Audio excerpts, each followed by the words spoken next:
buckle up, boys. Time to go to work.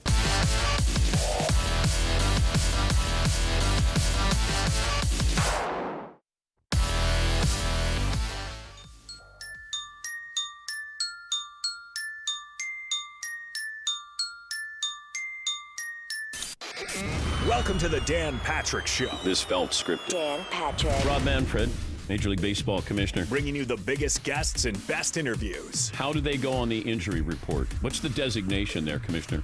They're just going to be reported as being on the injured list like any other injured player. This is not a lack of transparency issue. It is what's allowed by federal law. Yeah. The reality in an everyday game is that people are going to kind of figure out what's going on when somebody's not present. Dan Patrick. Who was booked first, Tony Clark or Baseball Commissioner Rob Manfred? That would be Tony Clark for tomorrow. Did you say we were having Tony Clark on Thursday? I may have mentioned that. Do you think? Yes. Okay. Broadcasting from the Mercedes Man Cave, this is Dan Patrick. Glad to have you on board on this Thursday, Dan and the Danettes. Dan Patrick Show. We're Danette down. Paulie got an early start to the holiday weekend. Yes, that's Todd. He's really happy. Already. 1 minute in is what we're doing. Yeah. Welcome to the program. Already in progress, apparently. But McLovin's here, Fritzy's here, and Seton O'Connor is here as well. The boys in the back, those on running the show on youtube.com/The Dan Patrick Show. That would be Dylan, Tyler the moderator, moderating the chat row, and the birthday boy from yesterday, the big German. Let me see. Got a poll question, play of the day, stat of the day, all of that coming up. Don Mattingly, Marlins manager, get his thoughts on resuming the season. Scott Zolak, Patriots radio analyst, will join us a little bit later on. His thoughts on Cam Newton. Tony Clark, the executive director of the Major League Baseball Players Association, will join us. I'm curious what he thinks of the interview yesterday that I had with the commissioner, Rob Manfred, who said we were set on 60 games and we weren't budging off of that.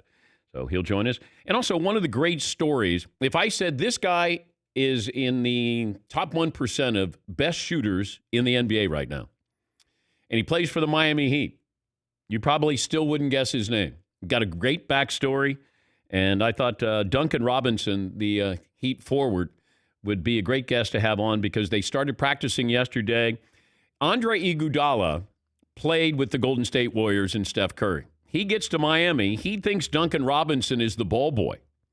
Then he starts to see him shoot.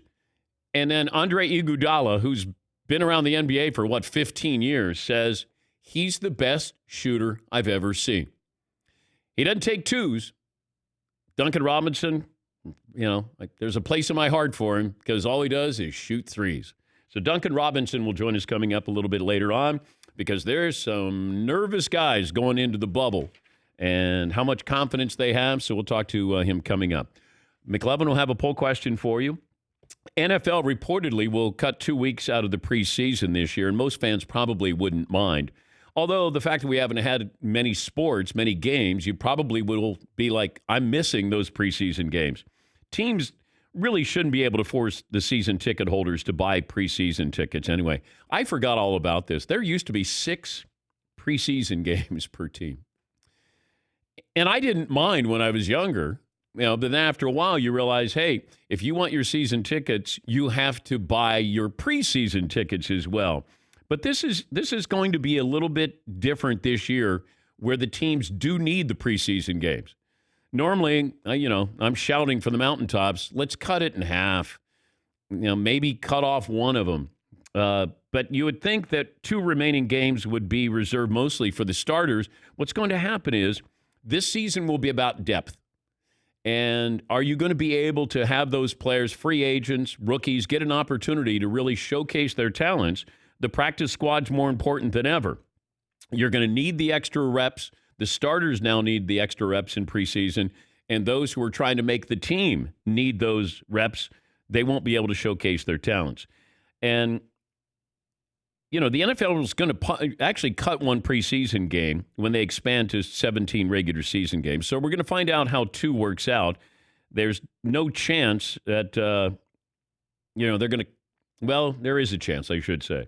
There is a chance that they will cancel all the preseason games. I think that's going on behind the scenes here. But this is going to have a real impact on rosters once the leagues start. And, there's a few things going on with the NFL, behind the scenes. And this is one of them, because what they want to do is they take away the first preseason game. So the first preseason game will actually be week 2. And then they're going to take away the fourth preseason game, which will now actually be the third preseason. So weeks 2 and 3 are going to be your preseason. Now, here's the logic. They want a little leeway in going into the first preseason game if anybody is tested positive, and then they take off the fourth one, so you're going to have a little bit of room there. If somebody tests positive, they could still be ready for the season opener. So you give them 2 weeks to get ready if you play the final preseason game in the third week as opposed to the fourth week. That's the logic behind all of this. Also, a little bit more drama with the Washington Redskins, because now you're getting some financial pressure. This is when things happen. When sponsors start to bail, that's when things happen. And 3 separate letters signed by 87 investment firms and shareholders worth a collective $620 billion ask Nike, FedEx, and PepsiCo to terminate their business relationships with the Washington Redskins unless the team agrees to change its controversial name. This goes back to, I don't even know how many years I've been telling you this, but my source is proven to be correct on this. The Redskins would like to relocate back into D.C., downtown D.C. They played at RFK Stadium, and maybe go back, and then they want a new stadium. But I was told that the commissioner has said to Daniel Snyder, if you come back, you must change the name. And there is a push for Daniel Snyder to bring the Redskins back, but now you're getting a real push from sponsors. And Daniel Snyder said in 2013 he would never change the name. He might not change the name, but somebody may change the name for him. But now you're getting the financial pressure there that, you could see. And if it's going to happen, it has to happen now. Given the climate of this country, this is really it. And does the commissioner jump in? And if he doesn't, why not? What would be the downside for him if he decides to jump in? We've had these stories about the commissioner and his legacy. And I think you can make a ton of money. And the commissioner's made a ton of money. I think you start to look at, how are people viewing me? What is my legacy going to be? I don't know the commissioner. Obviously, he has a problem with me and or the show. He hasn't been on in 7 or 8 years. But I respect what he does, because his job is to make money for the owners. That's what he does, and he does a great job, and he takes the slings and arrows. He takes bullets, from the media, fans, all of that. But here he is with Colin Kaepernick, and now maybe with the Washington Redskins. And maybe I'm speculating too much, getting over my skis, but if I'm looking at the commissioner, I could see 2 things happening. Getting Kaepernick on a roster and changing the Washington Redskins name. I could see that. And I don't know how long he's going to stay as the commissioner. I don't know how long he wants to, but these are things that would be pretty prominent. And maybe he doesn't think about the Hall of Fame. You got Paul Tagliabue going into the Hall of Fame, and he wasn't well liked. But he's going in the Hall of Fame. These are 2 things that this commissioner can hang his hat on, and it could open the doors, I think, to the Hall of Fame. Yes, Eden. It's possible that I'm reading too much into this, but I find it interesting that, obviously the pressure to change the name kind of has to come from the investors, I guess, right? If you're going to have all these business investors, they're going to pressure the Redskins to change the name, and they're also the same people that are probably going to make all of the money off of the name change. That is true. If I'm Nike, I want to put pressure on the Washington Redskins to say, hey, I think we need to change the nickname. We need some new merchandise in here. It does feel like those who want change are going to make a lot of money off of this. And this goes back to what I've said about Daniel Snyder. You're going to make all of this new revenue. You can say, I didn't want to change this, because as Daniel Snyder likes to say, we say, hail to the Redskins. Fight for old D.C. Well, that should be enough, right? You could get a whole new stream of merchandising money. We could help him with that. Yes. Plus all of the good PR of changing the name. Yes. It seems like a no-brainer. Yeah. But if you're the commissioner, you get Kaepernick in the league, and now you change the nickname of the Washington Redskins. Now people look at you differently. Yeah, McLevin. How is he supposed to get Kaepernick into the league, though? Well, I know people keep thinking, well, he'll just pressure some teams. I think you have to soften the stance of the NFL and their adverse reaction to Colin Kaepernick. You know, the owners, and understanding that this is what's going to happen during this season or, prior to the start of games. That will allow teams, I think, to have a little bit more open mind about Colin Kaepernick. I think that's what the commissioner's trying to say is, hey, I'm in it with the players. I'm in it with Kaepernick. I understand what he was fighting for. We understand that. I think that's what he's trying to do is make it a little easier for an owner to bring in Colin Kaepernick. And the Washington Redskins, the commissioner, that would be, you pick up the baton and race to the finish line, be able to change that name. I think that'd be pretty impactful. This program, and look, I don't have any inside information on that other than what I told you that Daniel Snyder was told if he was coming back into town, he had to change the nickname if they were going to get a new stadium. And that's probably been 5 years ago. I was told that. This program is brought to you by Traeger. Got the Traeger fired up today. Hot dogs. I think we got burgers. We got teriyaki chicken. I think we got it all. We're going to feed the masses today. Sounds like a straight-up barbecue we got going. It is. Yes. It is. TraegerGrills.com/DP show to get started. Yes, Todd. And baseball's back with spring training. We just need a little apple pie, and we're good to go. Thank you, Todd. You're welcome. All right, so Don Mattingly will join us coming up this day in sports history. What kind of poll question do you have for me, McLevin? Okay, today, as of Thursday, July 2nd, are you pro bubble or no bubble? Which is the better solution? And I'll ask this every week. Where things are, the bubble in Orlando, do you think it feels like a safe place now, or is it a tough situation? It's safer. Safer than being home? I don't know if it's safe. I would rather keep everybody in one location so I can keep an eye on them, monitor them closely. But this isn't a bubble. Isn't the soccer league in a bubble? Aren't they supposed to be in a bubble? I think they're in Orlando and supposed to be in some form of isolation. Yeah, MLS, FC Dallas got hit with positive tests. 9 players this week. So Wednesday you had 6 players. Now you've had 3 more, and they're supposed to be in a bubble. The players tested negative before leaving Dallas to go to Orlando. And here we are sending all the NBA teams into Orlando. Remember when we shut down all the sports because of Rudy Gobert testing positive? Now I got nine players in the MLS testing positive, and there's, I guess everything I've read is, hey, we're going to continue this. We're going to continue this tournament. Yes, the attitude towards all of it has shifted so much since Rudy Gobert. Yes, it has.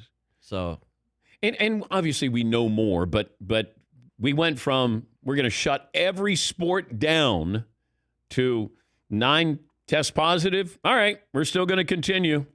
Nothing to see here. What other poll questions do you have, McLevin? Okay, you have to answer this affirmatively because he's coming on next. Is Don Mattingly a Hall of Famer? Yes or no, eye test? No. That's funny. He's at the top of every snub list. Really, he won an MVP. They didn't win a World Series when he was there. I think they won the year after he retired. I think 9 Gold Gloves, a couple of batting titles. He's the Hall of very good. You start to put in Don Mattingly. He had the bad back and he was forced to retire early. But then do I put in Dale Murphy in there? Like there's a group there of the Hall of very good. And as much as I love Donnie, I Think he's a Hall of Famer. Yeah, Todd. But if you're on the Hall of Fame fence and you have a cool nickname like Donnie Baseball, shouldn't that be just enough to fall into Cooperstown? I don't think so. No? No, I think just a cool. He's Donnie Baseball. I How know. can Donnie Baseball not be in the Baseball Hall of Fame and Museum? Ted Williams was Teddy Ballgame. Yeah. I don't know how he got that nickname, Teddy Ballgame. Because I always thought that when he came to the plate, ballgame, like ball game over, Teddy Ballgame. That's not what it means? I don't know. I don't know, but maybe you could Google it instead of offering up pithy little comments here. Paul's not here. It's true. Yeah, Paul's not here, and look at Todd. He's booked 4 guests, so you're good. I'm golden. Yeah. Vacation coming Are up. you? Hot Are dogs you? and hamburger. I'm not good. No. No, you're not. I got to make sure I keep my mic off while you were going to be interviewing these 4 guests coming up. Yeah, that shouldn't be hard for you to remember, right? That was terrible yesterday. With Marv Albert. The laugh was bad. Laughing on the air while you're talking to Marv. It's everything you could possibly break down. I did the wrong thing. Do we have that sound from yesterday? I wonder. Yeah, Seton. We're going to have to dig that up. I should have had that on my phone. 79 is the new 78. You realize? Todd. So, I had my mic. Yeah, I'll be watching it. I hope it gets on. Why did I continue talking on the air?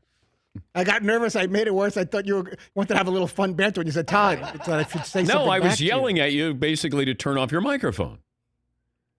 In the moment, I thought we were going to have like one of those little things we do when we're playing, like, when there's a No, little sponsorship. no, the I Abbott wasn't- and Costello act. I wasn't playing. Oh, I have my mic on. Yeah. Play it again. Play it again one more time. The 79 is the new 78. You realize? Todd. So, I had my mic. Yeah, I'll Todd. be watching it. I hope it gets off. I think that. It's so bad. I love Marvelous, too. He's just rolling right there. Yeah. So, that's why I'm heading over to... he's just going to keep rolling with it, no matter what's I was going thinking on. about going, but I'm old. Yes, I'm being interrupted by one of your producers. Somebody tell that guy to shut up. Oh, boy. Yeah. That was just, all right, we have something to add to the embarrassment file. 877-3DP Show, email address, dp@danpatrick.com. Twitter handle at DP Show. The embarrassment file might have some legs. That might be a whole new video series for us. The embarrassment files. Why did I say, my mic is on, while my mic is on? Like, right then and there when you said Todd, that should have been the end of it. Shouldn't you be asking yourself I am. these I'm kind of questions? speaking aloud. And I kind would of, prefer that you use your quiet voice. I'm going to promise you that these 4 interviews will go off without a hitch. You will not hear a peep from me. That I will show you. Can you guarantee that? Yes, I'm going to guarantee that because I'm going to be staring at my on-off mic button the whole time. The 79 is the new 78. You realize? Todd. So, I had my mic. Yeah, I'll be watching it. I hope it gets off. I got another little. That's a good line. Guy, he shot me. Shot you a dirty look. No. I'll never learn. That's the sad thing. We're doing this almost 2 decades, and I can't figure out basic technical skills. Yes, Eden. Is Donnie Baseball checked in yet? He has. All right, we should take a break. 18 after the hour. And Don, I'm not going to talk over the interview. I'm just talking you over just you talk right over now. me. Go ahead. Your show. You should be the one talking. It should be a good interview. Don Mattingly is going to join us next year on the Dan Patrick Show. Todd may not. Callaway Golf, going for a golf lesson today. Yeah, what are you working on? I'm working on, they call it squatting. So when you take the backswing and then you kind of get into your legs into the ground. You see the great players do it. Okay. And you use the ground to kind of give you a little bit more force to get through the ball. Tiger, a big squatter? Yes. Is he? Yes. Yeah. You can go back to Ben Hogan. And I'm trying, the Maverick driver, like I want to pound that thing. Yeah. People say, oh, just hit it right down the middle, which I've been doing. But then I want to pound it. I want to get out there. I want to go out there and show that, hey, I can hit it with the This big guy boys. means business. Yeah. I mean, I'm not Bryson DeChambeau, but I'd like to be kind of Rory McIlroy-ish. The number 1 driver on major worldwide tours is the Maverick driver. Love Callaway. Great stuff. You're going to love the Chrome Soft golf balls. They're also partnering with Odyssey with putters. They got the Maverick drivers, the irons. They got it all. Maverick driver. You can try it today at a local pro shop. Go to CallawayGolf.com. Callaway, the kings of distance.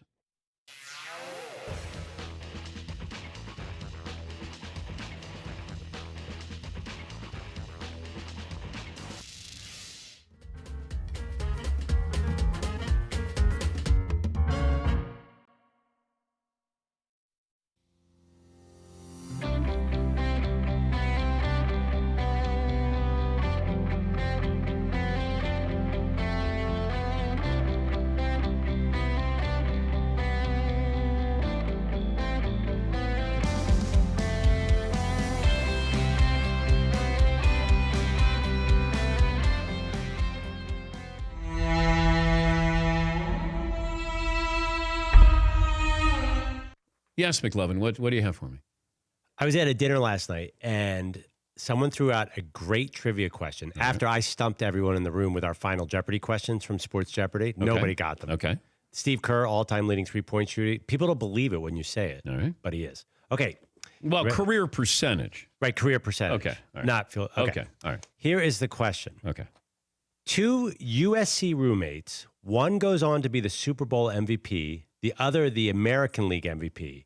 First name of one is the last name of the other. Can you name the 2 men? So repeat the question, please. 2 USC roommates. They live together at USC. One goes on to be the Super Bowl MVP, the other the American League MVP. Can you, first name of one of the players is the last name of the other.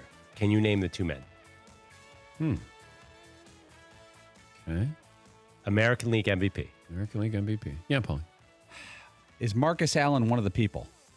That would be a good guess, but it's incorrect. Marcus Allen and Alan Trammell? That's what I was No. thinking. Alan Trammell. No. Trammell wasn't MVP. That's the best I could think of. Yep. He didn't go to college, actually. I And- just And looked he it up. didn't go to USC. And Marcus has a first name, last name. Yeah. Super Bowl MVP. Man. By the way, if you wanted to fill while you guys are guessing, I came across this great list of famous college roommates. I can just entertain America with that. Davis Love, Michael Jordan. Al Gore and Tommy Lee Jones. Remember the Harvard? Yeah. JFK Jr. and Christine Amanpour. Oh, Christian Amanpour. Yeah. Yeah. Oh, did you know that she's in the JFK Yeah. Jr. crowd? Okay. Yeah, I was friends with Christian Amanpour. In fact, when I left New York, I belonged to a health club, and I gave my health club membership card to Christian Amanpour, and it had my photo on it. and at the time, Christian Amanpour worked on the assignment desk. People didn't realize how brilliant Christian Amanpour was.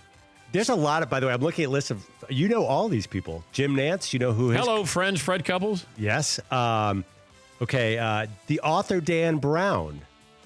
Oh, that's a painful mention by you. I know. I'm sorry. That's a painful... Hey, what did you do? What did you write? Oh, my God. No, I said, I'm playing in a celebrity golf event in New Hampshire.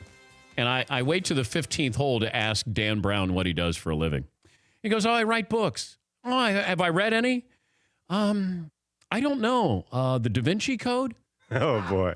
And like at the time, you didn't know it was Dan Brown saying. No. That you just thought it was a guy named Dan.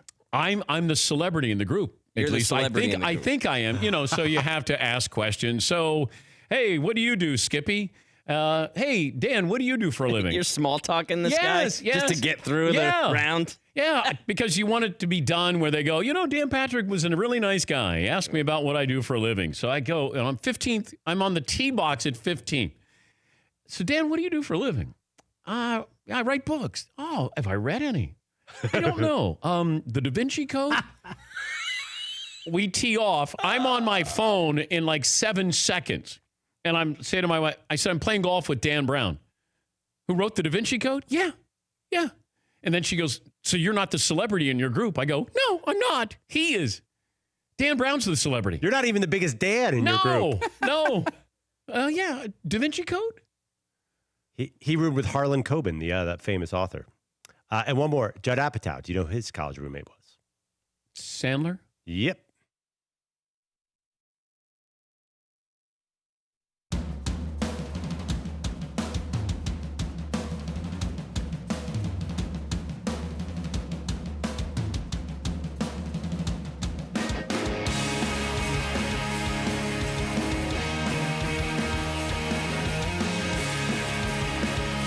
Fourth of July sale, danpatrick.com, 15% off all T-shirts for limited time just through Sunday. Use the promo code July 4th at checkout. Promo code July 4th at danpatrick.com. 15% off all T-shirts through Sunday. We'll get to phone calls. McLovin will settle on a poll question. Got a play of the day coming up. He's the Marlins manager, Don Mattingly, back on the program. Man, look at the hair. That's flowing there, Donnie.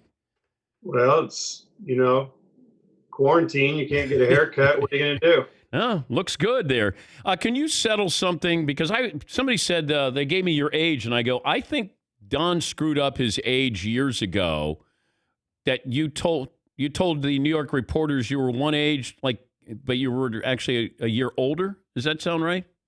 You're younger, Oh, you were a year younger. Okay. Okay. Yeah. So you were lying. basically. No, I was really just messing with him. Well, 'Cause how did it happen? I told him one day, I'm like, because I was like 23 or 22. You know, everybody wants to be younger, right? And I'm going like, no, I'm 21.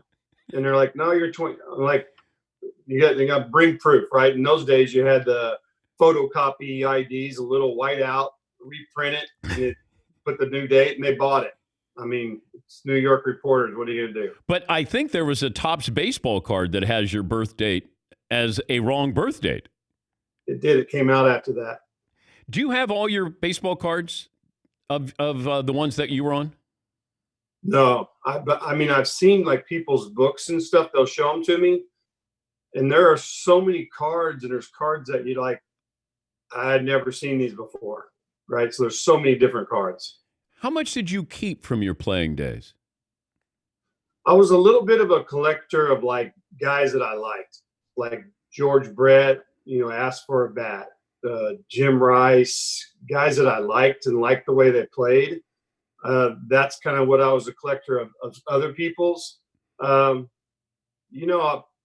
mom was a collector of, not a collector, but a keeper, right? Yeah. And first contract and all those type of things end up being in a box, and they're still in a box in our storage unit somewhere.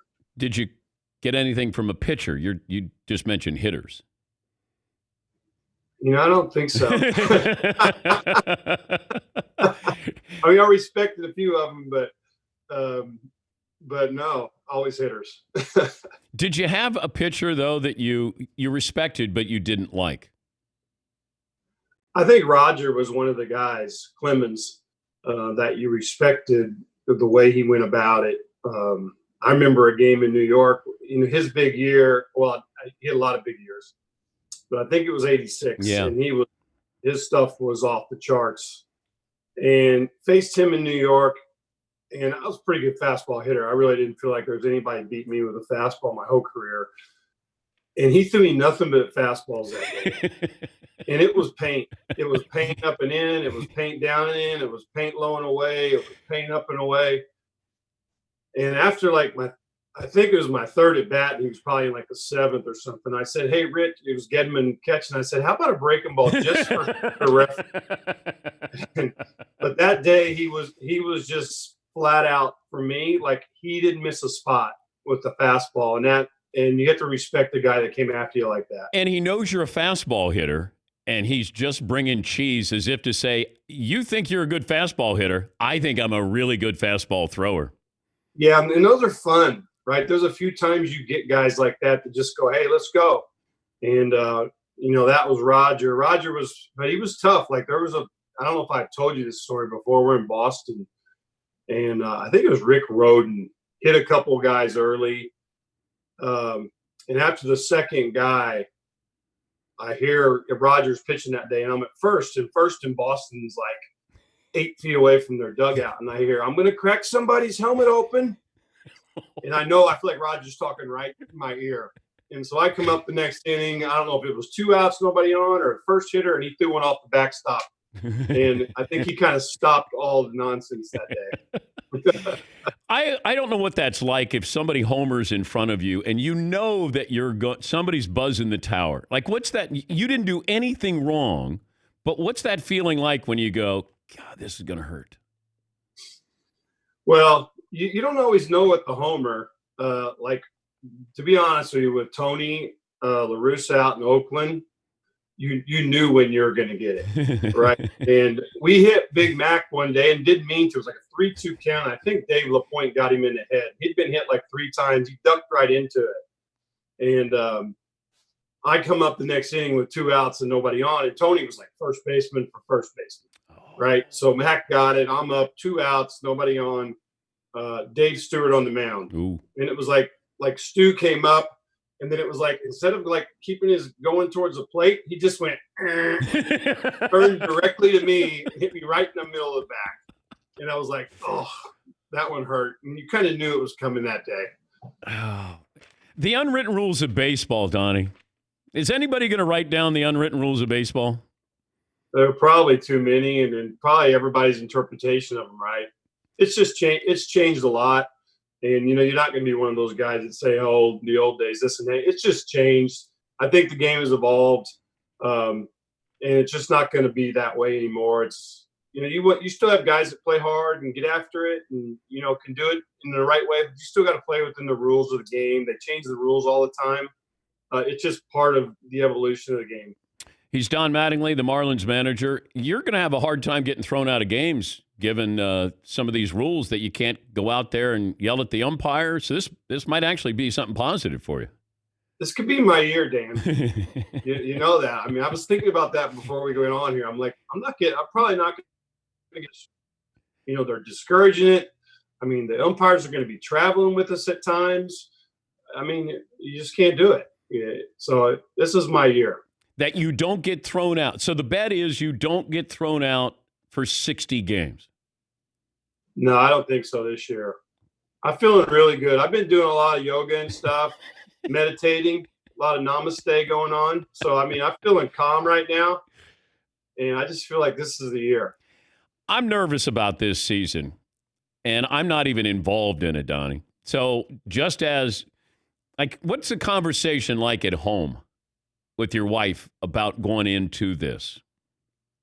It was a little different, right? Because we're in Indiana during the quarantine, and they sent us out of spring training, and you watched what was going on in New York at the time. So that was kind of scary. You're thinking, who would fly into New York now? And then we're getting ready to fly into Miami, and Miami's like on a spike, and you're flying right into it. I think it's different. I think you have to take care of yourself. I think there's a lot of responsibilities for yourself, for other people's families, team. It's going to be a different year, Dan. There's going to be a lot to deal with. And I think the team that can kind of get past that, and after you do all the testing and do all the stuff you're supposed to do, who can get down to baseball, right? And do it quick. And that's what we're going to be trying to do in spring. That's what every other team is going to be trying to do. They're all talking about the same thing. But the team that can actually do it is going to be the team, I think, that can, maybe make some noise in this thing. What do you think about the DH in the National League, how that will affect how you manage? Well, it makes it a little easier, a lot less decisions to make as far as, where, you're changing pitchers. Do you have to double, not double, all that. You're just making pitching decisions. So that makes it a little less complicated. I don't say it makes it easier, but it makes it a little less complicated. I think it helped our team, but it helps everybody. It gets us, our lineup is getting better. And we can use that spot to be able to, get an extra guy in the lineup, mix and match our lineup a little better. Give me the guy in your lineup that people should keep an eye on if this season does get underway. Is there somebody under the radar? Well, Brian Anderson, I think everybody with us has been under the radar. Brian Anderson is a guy that's been getting better and better as a young player. Pretty good mechanics, uses the whole field, pretty good mentality, got some power, getting stronger. That's the kind of guy that can continue to break out. So he's a guy to watch. Isan Diaz, to me, a guy with a great swing at second base. We just got to get his confidence where he starts to believe that he's a big leaguer. But he's got a really nice swing. And there are other guys. Obviously, Jonathan Villar is fun to watch. Came over from Baltimore. Jesus Aguilar, you're asking him to, hopefully have another big year. Corey Dickerson. So we got a pretty good little group going on if we can perform. I just figured it out. You look like Patrick Swayze a little bit. I don't know if you know our old trainer, Gene Monahan. Yeah. He used to tell me that all the time. He would say that. So I get it. I don't know if that's good or bad. Did you ever meet Patrick Swayze? I did not. I watched Roadhouse a lot, though. Well, I bet I feel like you lived Roadhouse. Huh? I feel like you lived Roadhouse at some point in your life. Yeah, probably. Yeah, can't do that anymore. And once again, no spitting, no sunflower seeds, social distancing. You're still allowed to adjust yourself, right? They're allowing that, right? That's part of my new sign set because you got to stay below the neck, and you can't be above the head. You can't touch the face. It's always changing. Great. Got to be able to adjust. Oh no, I know. Got to be able to adjust. I got it. Little play on words there. There he is. He's our Patrick Swayze. Donnie, great to talk to you, and good luck. All right. Thank you, guys. All right. Appreciate it. Don Mattingly, Marlins manager. Yeah, I kept looking, and I was going, man, he looks like Patrick Swayze. And then he's been told that all of his life. So good to talk to him, as always. These stories, these guys always remember the most minute details. Golfers and baseball players.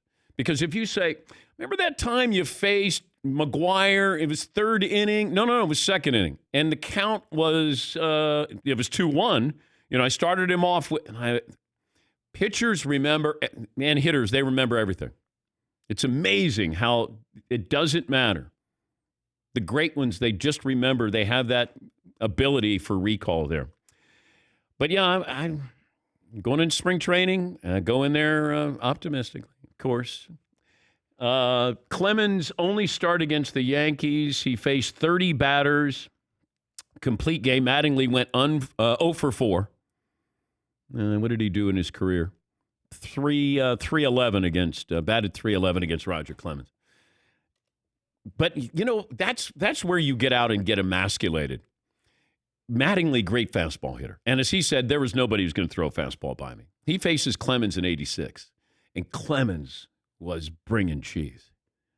And just to say to Mattingly, you think you're a good fastball hitter.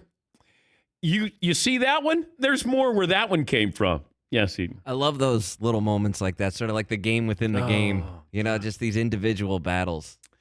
And, a lot of these things, like they don't even know what they know. Because he'll say, I don't know if I ever told you this story. We accidentally hit Mark McGuire, and I know Tony La Russa is going to hit me. Like that's Tony with the A's, he was going to hit you. You just knew it. I'm at first base. Dugout's 8 feet away, it feels like, and I hear Clemens say, I'm going to, crack somebody's helmet, and he's saying it to Don Mattingly, one of the biggest names in the sport. Yes, and even just the recall of in the moment being like, oh, yeah, I remember that time 35 years ago. Just like that, you can bring that moment up. Oh, yeah, that time I faced him in 86. What? I know. It's good stuff. All right, McLovin, did we settle on a poll question? Okay, I have sports ones, and I have a few silly July 4th ones. Do you want those at some point? Yeah, I can go silly. I want to start with the question, are you a fireworks guy? No. Yes or no? No. Explain. So you don't enjoy watching fireworks in the sky? Well, as a parent, I always look at what could go wrong, especially with my kids. And so we had sparklers. That was it. And I remember being in a movie theater where somebody threw in a smoke bomb. Like I didn't have pleasant memories. It wasn't like, hey, we'll all gather and watch fireworks. But I can watch them. I don't need to be walking around, there's guys who really, they're pyromaniacs. They're like, I love this. Yeah, I've seen. Yeah, I really only enjoy them on the 4th of July. And then after that, I have almost no use for them. But I love them on the 4th.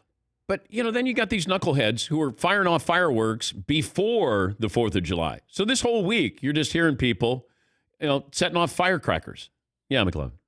What about the ones in the sky, like the setup, like the big, everyone gets together, the Macy's Day Parade? I mean, it's fine. But if you said I went through the 4th of July and I didn't see any fireworks, I'd be okay. As Todd says, Jason Pierre-Paul agrees with me. Yeah, you know what? Nice. Thanks, Todd. Sometimes I got to learn the hard way. I love looking at fireworks. I just don't understand anyone that actually wants to shoot them off. Unless it's some kind of professional setting, like the Macy's, whatever, July 4th thing, and you've got professional people that set it up like McLovin was saying, and they shoot it off for everyone to watch. But why would you want to light it yourself? We have friends who have 4th of July fireworks on the beach every year, and I don't go. And so they had a mishap a couple of years ago where like a Roman candle or something went backwards, but that doesn't stop them from doing it. It's just like, hey, you want to come over and you want to go to the fireworks? And I go, no. Yes, We'll do every year. We go to Cape Cod and we go to this one beach. It's Red River Beach, and every family that goes down there brings a ton of fireworks and like good ones. Like my brother-in-law will go out, a month before and we'll all throw in some money and he'll buy like $1,000 or maybe even more than that, right? Yeah. And there's bonfires on the beach and everybody is sort of lighting off fireworks, and it's not competitive, but it's sort of like, whoa, this year the people 5 houses down went really heavy or something like that. And it's awesome. It's great. And it starts just as the sun's going down and tends to go pretty late into the night, and it's a great time. And fireworks played an important role in my life, because when I got married and I was on one of those cruises, those yachts that go around Manhattan where you rent the yacht for 3 hours. And I'm from a really small town in Ohio, and my family came in, and they'd never been to New York. So we're on a yacht in New York, and the yacht takes us out to the Statue of Liberty. So you're right under the Statue of Liberty. This is our wedding reception. And all of a sudden, they are doing a fireworks rehearsal. And the fireworks are going off right over the Statue of Liberty. And for years, my father-in-law took credit for that. He had nothing to do with that. But my family, coming from a small town in Ohio, thought that was the greatest thing in the world. We can't believe that your father-in-law spent all that money. And then he would say, nothing's too good for my daughter. Rather be lucky than good any day, right? Oh, my God. But the timing of it. So you go out there, everybody is on the deck looking up at the Statue of Liberty. It's all lit up. It's beautiful. In case you haven't heard of fireworks, we decided to give you some sound effects. This is what they sound like. Yeah, great. Because people are probably going, I don't know what fireworks sound like. Because I haven't been hearing them for the past 2 months. Yeah. But man, you had those things, bombs bursting in midair. Like we were patriots out there under the Statue of Liberty. It was awesome. It was great. That's great. Yeah. And then the reception went downhill after that. Couples were fighting. You couldn't get off the boat. The people wanted to stay on the boat. People we thought might fall off the boat. Guy got his nose broke, throwing me up in the air. My shoe came down and broke Eddie Arce's nose. Yes, McLovin. Were there any famous people on board who did anything noteworthy? No, I don't think so. Oh, I figured some of your old Sports Center buddies might have been there.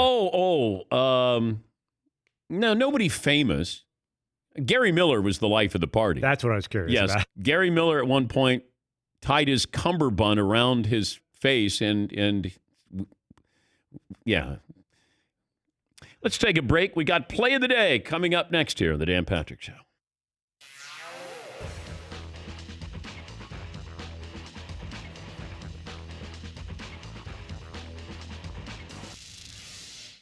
Okay, so in honor of Paulie, who likes to do these national and world days, today is World UFO Day.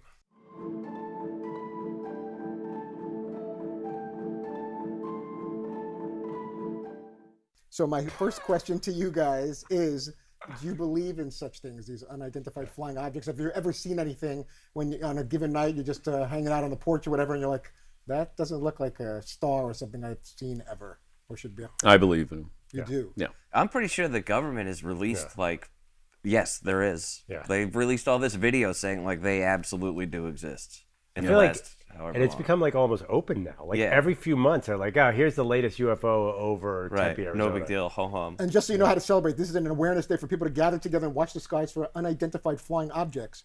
The celebration is to raise awareness of the undoubted existence of UFOs and to encourage governments to declassify their files on UFO sightings. But I like how they've never seen these aliens, but then they, when we have somebody who depicts an alien, they all kind of look the same. Yeah. Like they have the head that goes up and the big eyes. Well, I'm glad you asked that, because the follow-up question to that is, who would you rather keep as an intergalactic pet? This guy, who's pretty famous. E.T. phone home. Good, Elliot. Or from the 80s, because I live still in the 80s, or would you take this guy as your intergalactic pet? Alf! Oh! Willie! Willie! I'm going to take E.T. I think me too. I'm going Alf all day, man. That guy's nonstop laughs. 100%. But Willie, grab me a beer. E.T.'s special. I did not know Dan had an ET impersonation. Surprise everything. That is not what I expected to come into today. ET versus Alf. Expect that. Elliot. Be good, be good, be good, be good. I'll be right here. We showed we had our son watch that movie just in like the last 2 years, and he was like at the end of it, he was like, "Why did you have me watch this movie? Why would you show me this? What's wrong with you?" It was so sad. Oh. I'm never watching this ever again. I hate this movie. I'll be I'm right with him. back. Who cried at E.T.? Oh, definitely. Okay, good. I think it's one of the best movies that you think it's a kid's movie, but really grown-ups get more out of it than kids do, I think. And they don't feature grown-ups in the movie. No. Because if you'll notice, a lot of the camera angles don't show the faces. It's about, or people in suits, hazmat suits. Yeah, that's interesting. It's kind of like the So Peanuts the game. mom is always featured, but most of the other grown-ups are not. The dad is Peter Coyote as a quick cameo, but not a lot of his face. Yeah. Is that why, like in the Peanuts game, the teacher's like, more, more, more, more? It's all about the kids. There's like it's like a world of like you never see the mothers and fathers of the Peanuts gang. That's like they all live in their own homes with no parental supervision, and the teacher has a we know have the an actual voice. We know the deal. Stay on topic, Tom. Yeah. Well, I'm You comparing. don't have to explain how the Peanuts voice is. I shouldn't. I don't need to Everybody do on that. Earth. But you wanted to do the voice. But I was trying to make an analogy to what you were saying about. That they're not featuring the adults; they're featuring the kids. Don't worry, today's going to be a lot easier that Paul's You would not think. here. Yeah, we're just gonna I thought that was the we're gonna case. ride you. Don't worry, mercilessly. it'll be a lot easier today for you. I thought that was on topic though, because it's an analogy to what the point you were making about the ET was all about the kids, just like the Peanuts gang's all about the kids. And it's very little about the adults. Back to you in the studio. Be good, be good, be good, be good, be good. Shut the up. Anyway.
Play of the day.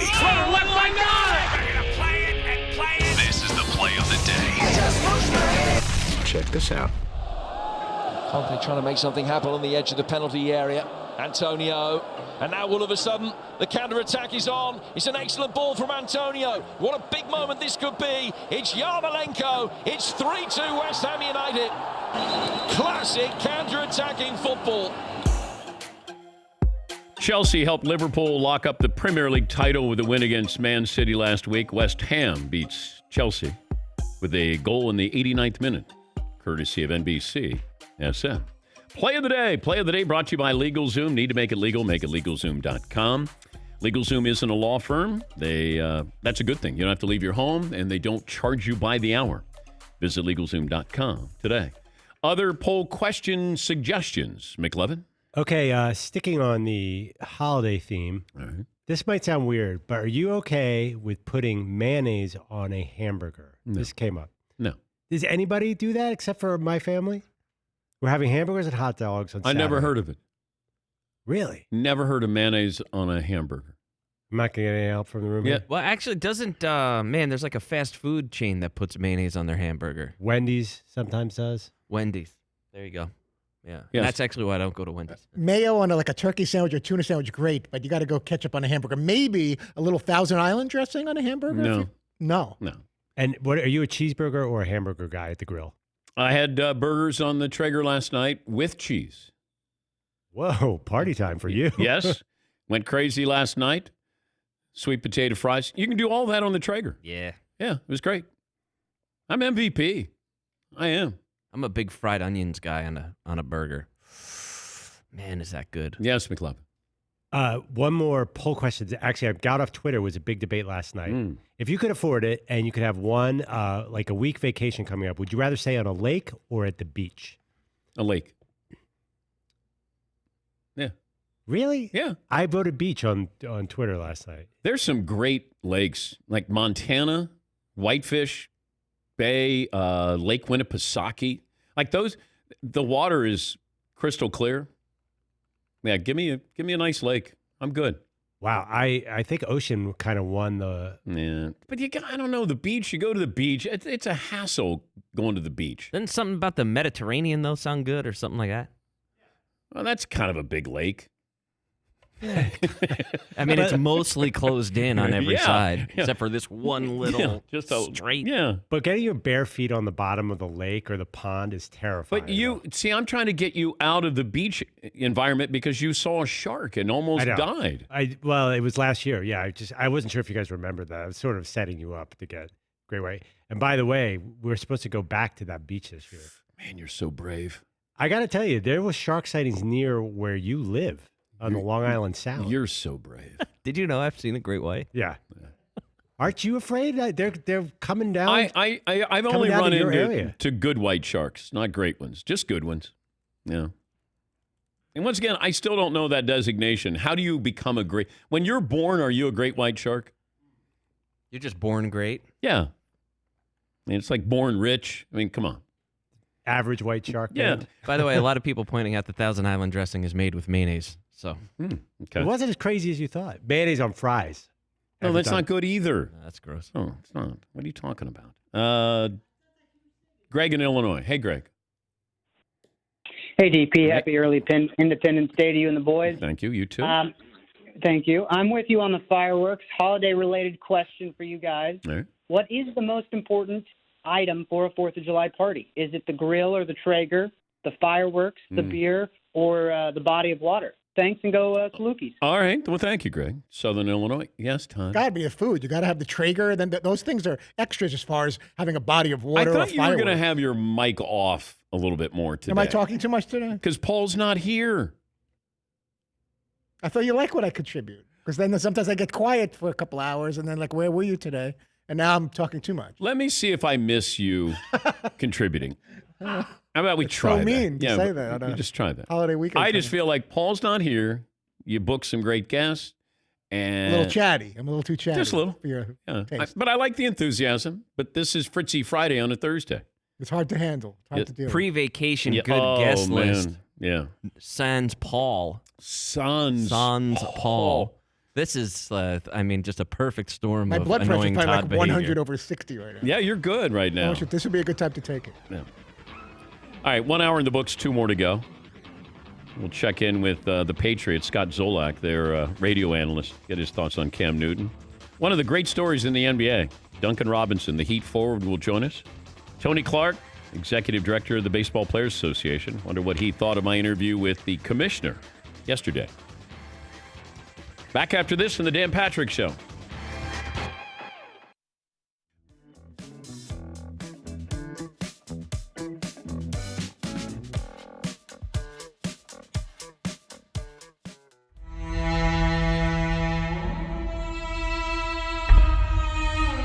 Okay, so go back to the trivia card. Give me a hint. Just real quick, as of 2009, the Da Vinci Code had sold 80 million copies.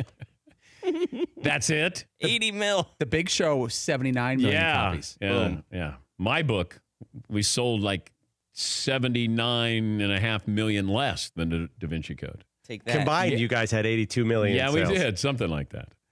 All right, give me a hint on this trivia Okay, I'll question. give it to you one more time. 2 USC roommates. One goes on to be Super Bowl MVP, the other AL MVP. First name of one is the last name of the other. So it wouldn't be a quarterback. Nope. Okay. So, yeah, Paulie. I think I have it. Fred Lynn Swan. Yep. Boy, that's juicy. That's good. And that I confirmed they were roommates, and they did win those awards. Well, Fred was MVP in 75, and Swanee was probably MVP in 75. Were they both MVPs the same year that Super Bowl MVP and American League MVP? I'll check that. Yeah. And have I ever thrown out I have one classic similar. I'll give you one more to go into break. Okay, all right. In 1977, there were 3 major Rookie of the Years in the 3 major sports. Basketball, football, and baseball all had the same initials. Can you name those 3 men? A.D.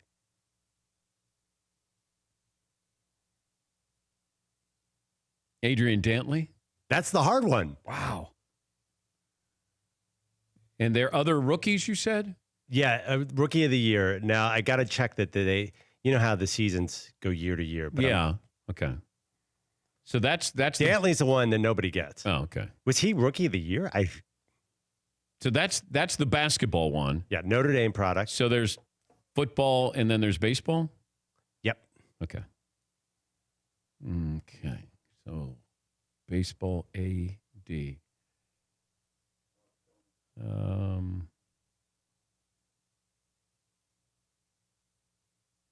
What's the baseball? One's a trick, not the baseball. The baseball is flat out. Oh, the football's a trick? Yep. Why is it a trick? His initials are his college initials. Okay. Okay. Oh, man. 77, Rookie of the Year. Running back? Yes. And Anthony Dorsett. Yes. Damn, that's a toughie. Wait, so someone told Tony me this, Dorsett. yeah, did he change his name? He went by Anthony in college? I think he was Dorset and became Dorsett as well. Yeah, Paulie. Josh Dumel just texted in Andre Dawson. Correct. Did I just slow the show down? Josh, no, you were good. No, it was good.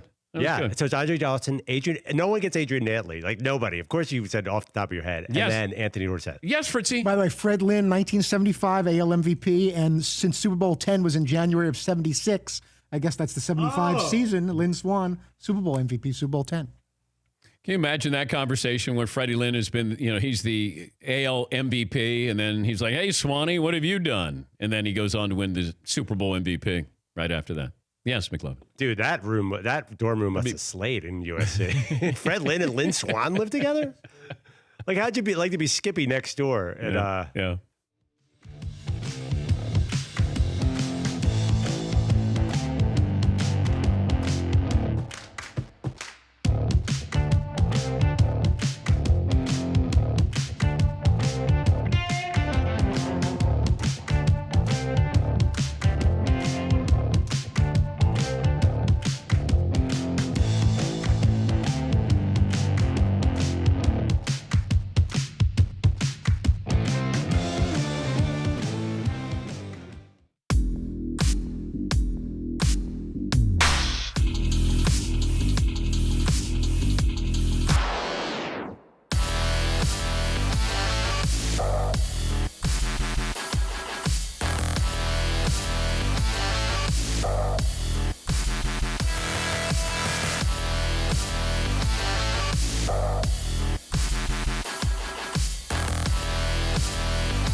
Buckle up, boys. Time to go to work.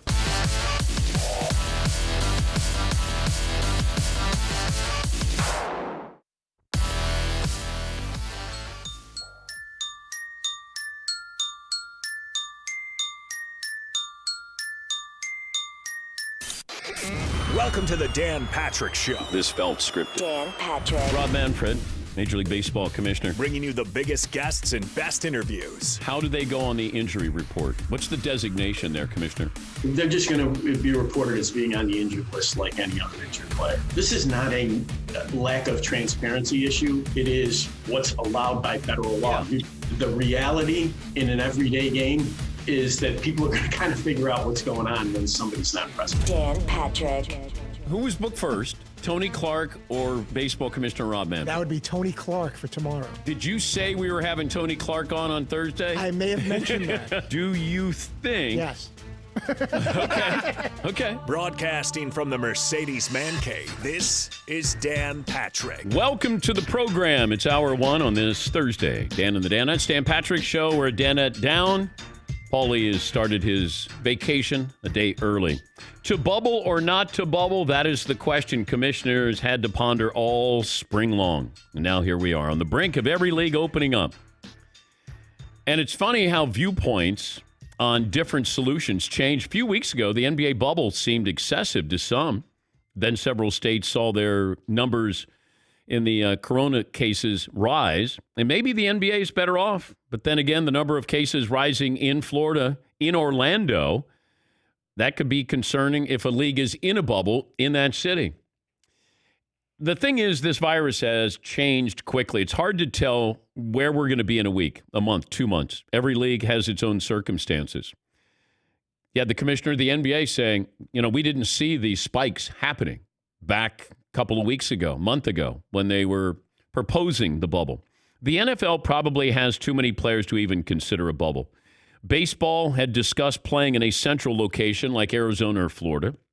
They opted to stay at home. NHL still hasn't officially named hub cities. At least I don't think so. There are no easy answers here. Yeah, McLovin. I read a report that they're leaning Edmonton and Toronto, by the way. Oh, okay. Yeah, but I don't know if that's finalized. We say good morning to our great friends in Toronto.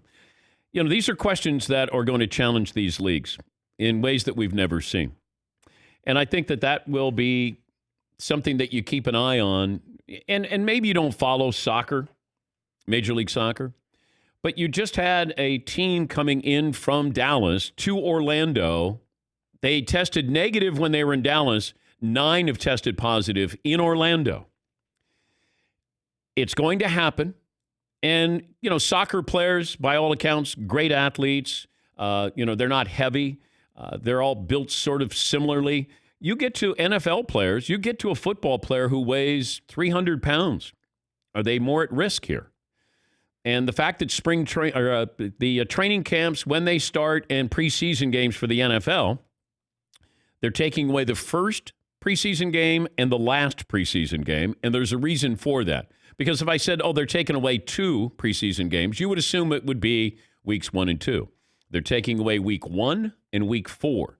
And in particular, week 4 gives them, I believe, a 2-week window. If somebody has tested positive, they would be able to go through quarantine, and they would be able to play in week 1. I still have my doubts if there's going to be week 1 starting on time, but maybe I'm in the minority here, and maybe I'm wrong, completely wrong, and I hope I am. But I don't think so. You also have a story with the Washington Redskins. Now you have some big-time sponsors that could be affected, or there's pressure on Nike, FedEx, Pepsi to demand the Washington Redskins change their nickname. Now you have money attached to this. It always comes down to the bottom line. Money. Advertisers. Those sponsors decide that they're going to back out. My point is, Nike is saying, hey, you know what? Or they're being pressured to tell the Redskins to change their nickname. Nike can benefit from this. Like, Nike has nothing to lose here. You can be part of the change, and then Nike makes all the merchandise for the Washington Redskins. Everybody's going to benefit here. Daniel Snyder, you get a whole new revenue stream with merchandise. And you can go kicking and screaming because he has said on multiple occasions he's not changing that nickname. If he's not getting a new stadium without changing the nickname. And that came out yesterday. The commissioner could make a change here. Commissioner could be a little bit more heavy-handed here. And I think he's trying to be as heavy-handed as possible with Colin Kaepernick. I think the commissioner's looking at a bigger picture of how history is going to view him. And what he stood for changes. And those are two huge changes. Adam Silver is still getting credit for what happened with the Clippers and Donald Sterling. And that was easy. Like, nobody argued with that. Nobody had a problem with that. Hey, you got an owner, bad owner, racist owner, made comments. All right, you got to sell the team. That's easy. Imagine if you open the door for Kaepernick to get an opportunity and you change the Washington Redskins nickname. That's pretty big. And that would probably not that, and I don't know him, that put him in the Hall of Fame. I believe that that would be something where he's grown the league. The owners have made money. He's done what you want an owner to do. And that is, he's the one who gets criticized. And if you did these two things, that would, I think, be huge. 877-3DP show. Email address dp@danpatrick.com. We got sidetracked a little bit last hour. McLovin asking about fireworks and hamburgers and mayonnaise. I just watched Officer and a Gentleman again the other night. And Lou Gossett Jr., I think he won the Academy Award for that role. He's so good as the drill sergeant. And Richard Gere Mayo is his last name. So Richard, you had Lou Gossett calling him mayonnaise. Good movie. Richard Gere's Deborah Winger. It's good. But Lou Gossett Jr., he's spectacular in that. Don't serve DOR. I ain't gonna quit. All right, then you can forget it. You're out. Don't you do it. Don't you. I got nowhere else to go. Don't do mayonnaise. They have that fight in the ring. It's good. Good movie. Holds up, I think. I don't know. Fly Boys. Spent some time with Don Mattingly, Donnie Baseball, in the first hour of the program. I also found out that, so Donnie Baseball, one of the great nicknames of all time. Ted Williams was Teddy Ballgame. And I didn't know if it was Ted, when he came to the plate, it was Ballgame. So Teddy's at the plate, Ballgame's over. Teddy Ballgame, he got it from a kid, a friend of mine, a photographer named Fred Kaplan. This is Ted Williams in his autobiography. He brought his little boy to a game at Fenway. Couldn't have been more than 2 years of age at the time, but it made an impression on him. A couple of years ago, Fred was going to the park again, and the boy wanted to come, and he said, "Why? Why do you? Who do you want to see?" And he said, "I want to see Teddy." Teddy who? And the boy thought for a minute and said, "Teddy Ballgame." So that's according to Ted Williams in his autobiography. Good nickname. A great nickname. Yeah, I know. Teddy Ballgame? But that's when you had great nicknames. Yep. Now it's just sort of some derivation of your first name, last name, initials. Yes, McLovin. There's some good nicknames now, aren't there? I don't know. Everyone calls him Greek Freak, I guess. Greek Freak's good. Rhymes. Johnny Football was probably the closest we've gotten to Teddy Ballgame. Yeah, but did he give himself that nickname? That Manziel was Johnny Football? That's possible. Yeah. I just saw where he's kind of come to grips that his football career is over. I think he should come to grips that his football career is Hey, over. you know what, guys? It might be over. Oh, God. I wish I could have had his ear a couple of years ago, because we move on so quickly. There's always somebody new, somebody better, somebody more exciting. And you have your window, and he partied away his window. And I don't know if he had the discipline. I don't know if he had the talent to be an NFL quarterback, a good starting quarterback, consistent starting quarterback. Because you have to be a leader. You have to be dedicated. You have to put in the time. And, you know, if you're going to be a party boy, you're not going to be a successful NFL quarterback. If you are, then you're in the low, small percentile. But Johnny Manziel, yeah, that career is set sail. And nobody cares about you anymore. It's just because they move on. Now, they'll have fond memories, but it's not like he comes up in conversation about hey, you got to sign him.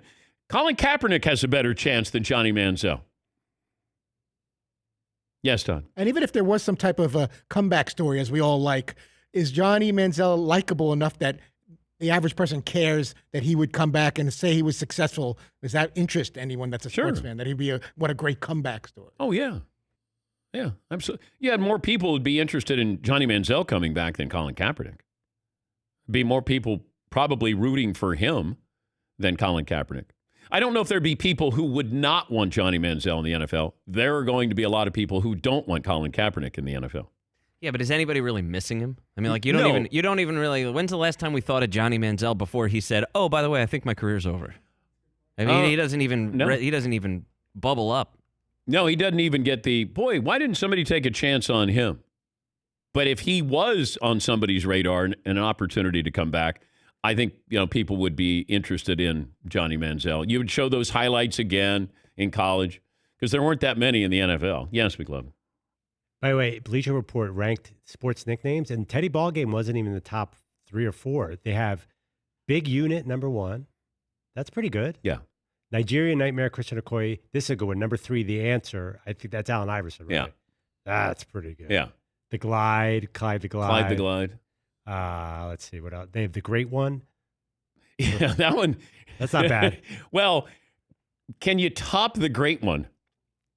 King James. Although Ali was the greatest. So King James, you're right. But King James is not the great one. No. That's the chosen one, which somehow backfired. Yeah, that's true. Great one was awesome. Chosen one. But you can't give yourself a nickname. Here's a great one that we all loved. Muscle Hamster, Doug Martin, the little running back. Yeah. That one always creeped me out. Yeah, you never said it on Football Night in America? No, I don't think I did. Hey, there's the muscle hamster. Like just that thought of a hamster, and then he's, It's so accurate, though. Muscle hamster. All right, did we settle on a poll question? Yeah, I put up a hard-hitting one. Do you like fireworks? Yes or no? All right. 65% said yes, although that probably the last couple months, not as many like it. Duncan Robinson of the Miami Heat's going to join us, and he is one of the great shooters. He's on the short list of great shooters in the NBA right now. And all he does is take threes. Yes, McLevin. Are those guys going to be able to shoot well at the bubble? I mean, you're a great shooter. When you go to a weird gym, sometimes it's harder. I think if you can shoot, you can shoot. You see guys in the NCAA tournament who lose their shot. Yes. Yeah. But that's the background. So the depth there, because you're in these huge football stadiums, and there is depth perception, and that's an issue. I remember watching a game in the Superdome, and LSU was playing, and I remember some of the players, even though that's sort of a home away from home court for LSU, how far the floor is and the basket is from the stands, and because when you shoot, and guys look at either the front of the rim or the back of the rim, I just looked at everything. I didn't but guys will focus on front or back iron, and then when you see the depth perception or it kind of messes with you a little bit. It can be a problem for these players, but I don't know. I mean, this will be a summer league game. That's exactly what it's going to feel like for them with the number of people there, the sounds that they're going to hear. I think for the audience, I think the TV audience, I think we're in for surprises. I don't know if it's a treat, but from what I'm told, and I'm sworn to secrecy on this, I think we're getting some fun things involved in the broadcast here. Oh, here's another thing. I'm watching ESPN this morning, Korean baseball. Now, I applaud the mothership of putting something on that's live sports. And, granted, it's in Korea. And you got, Boog Shambi on, who's a great broadcaster. And I was just listening, and I realized they don't even talk about Korean baseball action that's going on. So I'm watching 3 guys talk baseball while Korean baseball is on. It's really bizarre. You'll occasionally get this 5-3 at the end of 4. Other than that, you have no idea there's a baseball game going on. No, if I'm just listening to you, I don't know there's a baseball game. And so you got three guys, that they're in their Zoom boxes there, and then there's the baseball game going on. And I just thought it's kind of funny. It was humorous where I'm going, are they going to say anything? Like, there's a bang play at second, They're like talking advanced stats. Oh, they were talking about all the people in front offices from the Ivy Leagues. And meanwhile, the action's going on. And I was like, okay. There's a fly ball to left. Yeah, it could be. It might be. It is. Yes, Tom. It's almost like a green screen. It's like just a backdrop where there's something going on in the background, like you would have books on a bookshelf. This happens to be a live baseball game going on behind their chatter. It almost looks like it's a parody. If they were going to have a parody of a play-by-play team doing Korean baseball where they don't even talk about the game itself. Or it's like there was a different TV show going on, and then somebody crossed up the feeds and started showing the baseball game, and you're like, no, that's not. Somebody. Blake in Missouri joins us. Hi, Blake. What's on your mind? DP, how you doing? Hi, Blake. Hey, you guys were talking about Ted Williams. I thought his nickname was always the Kid, going back to when he flew planes with the late great John Glenn. But I had three rules kind of in my family that'd be pertinent this weekend, especially. Okay. Don't dive into water you don't know the depth of. Take it easy on the booze before dinner, and no M80s and wine bottles. That's all I got. M80s. Thank you, Blake. That was a big deal when I was growing up. Guys had M80s. What? You serious? Yeah. Yeah, McLeod. I was in Costco the other day. There's hundreds of fireworks for sale everywhere. When I was a kid, you had to go to some strange place really far away to get them. Yeah, you had to meet somebody behind some place in the middle of the night and hand over cash. And now they got these tents that are set up. People had to go to other states to get them. And now it seems more readily available. By the way, I'm with you. I'm a sparkler guy, and that's about all I need. Yeah, I was fine with my daughters just going out there with a little sparkler. That's fine. Just run around, a little sparkler, and get tired. And time to go. Night. Yeah, there you go. Hey, it was a great 4th of July. All right, we'll take a break. Duncan Robinson will join us. Scott Zolak, the Patriots radio analyst, a little later on, his thoughts on Cam Newton, and the executive director of the Baseball Players Association, Tony Clark, will join us right after having the commissioner on yesterday on the program. Just a coincidence, right, Todd? Just a coincidence, as far as I know. I don't think so. All right, we're back after this, 18 after the hour. This is the Dan Patrick Show.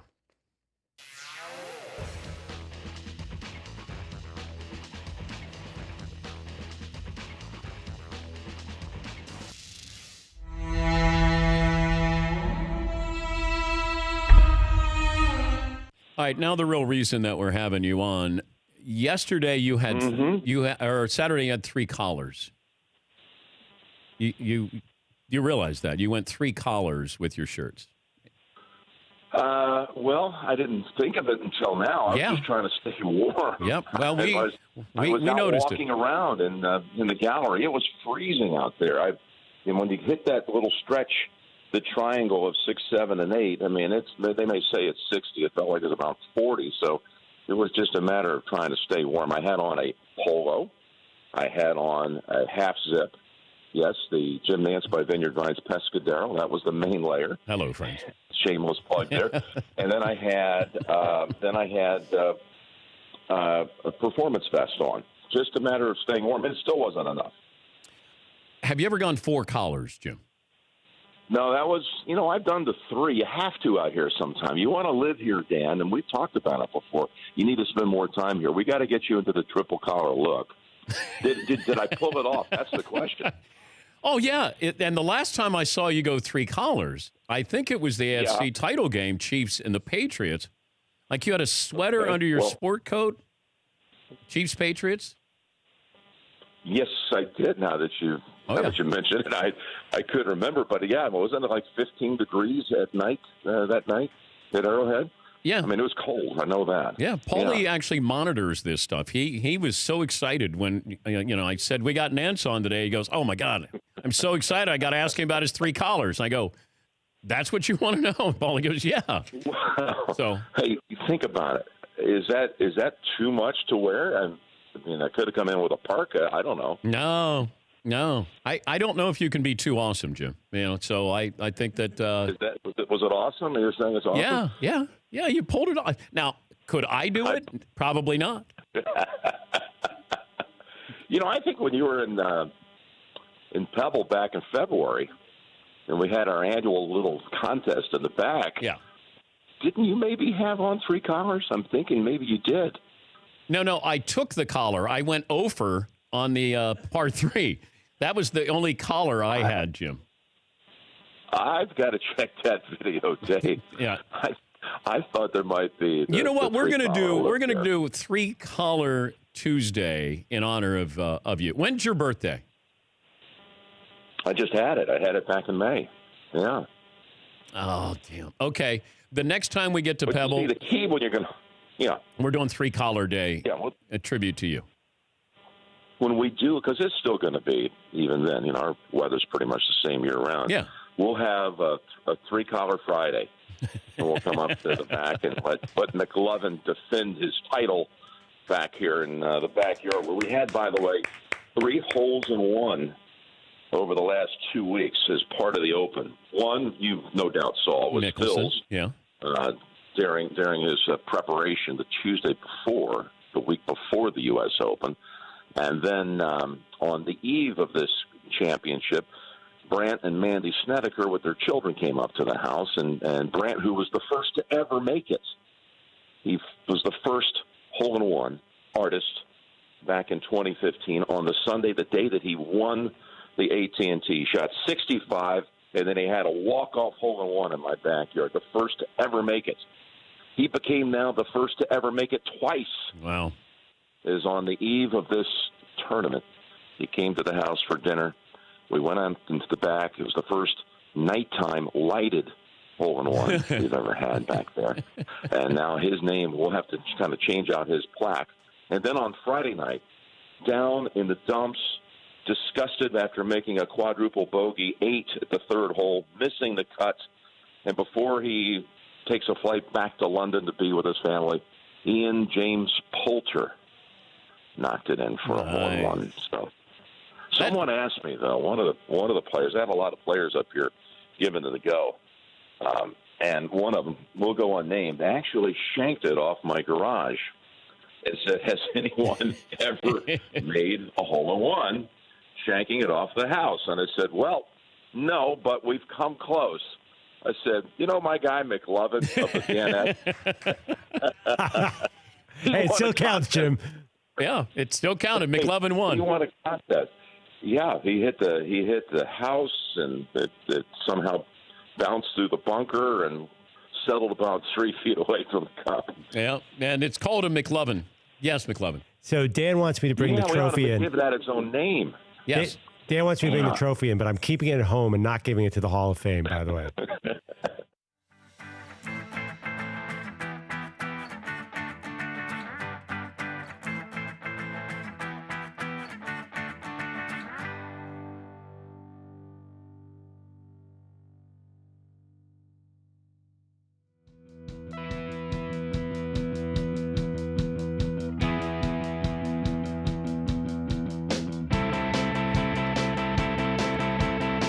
This program brought to you by Mercedes-AMG. Be prepared for whatever comes your way. It's the all-new GT four-door coupe. Life's a race. Visit your local dealership for a test drive today. If you missed any of our interviews this week or any week from the Mercedes-AMG Man Cave, go to danpatrick.com. Watch and listen from inside the Mercedes-AMG Man Cave. Mercedes-AMG driving performances. One of the great stories in the NBA is Duncan Robinson. Born in Maine, grew up in New Hampshire, played Division III basketball, then went to Michigan, and all of a sudden you realize he's one of the best shooters in the NBA. And all he does is shoot threes. So I immediately love Duncan Robinson, who joins us on the program, the Miami Heat forward. Duncan, how are you? I'm doing well. Appreciate you having me on. Excited to be here. Okay, a couple of things. Andre Iguodala, who was with Golden State, had the ultimate compliment, I think, for you. When, well, not the ultimate, because he thought, I think you were the ball boy when he first got to Miami Heat. Is that right? Yeah, I don't know if that's actually a legitimate quote. I think that was, kind of somewhat made up. Oh. Yeah, a little bit. Andre, obviously, Andre and I are pretty close, and he's been a great mentor to me ever since he's been at Miami. But I'm not in that category yet in terms of his other teammates. Okay, but he did say that you were the best shooter he's seen. Is that right? That's the quote. Now, are you saying that that's not true either? I don't know if that's entirely true. I don't think he said that verbatim. He's definitely given me a lot of confidence. But like I said, I don't think he thinks, or personally, honestly, at this point, I think I'm in that category just yet. Well, why the hell am I having you on if you weren't mistaken for a ball boy and being called the best shooter that Andre Iguodala has ever seen? I'm not sure. I mean, it could be true in that I'm relatively unassuming. But I kind of came on, I guess, a little bit late there towards the end of the season. So I'm not sure. Okay, but you go Division III, then you go to Michigan, and you end up with the Heat. And I started looking at the numbers, and I go, this guy doesn't shoot any twos. It's basically 3 or nothing. How did you become this great three-point shooter? And I do mean great. Just a lot of repetitions. I feel like I've always kind of had an ability to shoot the ball. I've definitely improved here in the last 3 to 4 years. I think Michigan helped me a lot in terms of my player development, and then ever since I've been with Miami, they've really hardwired into my brain to really just shoot threes and do what I do well. And for me, that's doing my job and being aggressive. What was your welcome to the NBA moment, good or bad? I would probably say this year we were playing the Lakers. This was early on in the year before I had a little bit of a reputation, and they put LeBron on me. Basically, just had him sit in the paint. I didn't think I was basically relevant enough or worthy of a defender. Because he's such a good help side defender, and that was probably it. Just that surreal moment of being on the floor, but also kind of being guarded by him as well. But the fact that you sort of weren't guarded by him either. Exactly. Yeah, I definitely was not a priority in terms of their scouting report. But when did it change? When did you start getting respect from defenses? Just kind of gradually over time. As the year went on, my role kind of started to shift. At first, I was coming off the bench and just kind of being a spark and a floor spacer. And as the year went on, I got put in more and more action and was asked to do a little bit more. So it was just gradual. I wouldn't necessarily cite one in particular moment where everything kind of changed. What about the three-point shooting contest?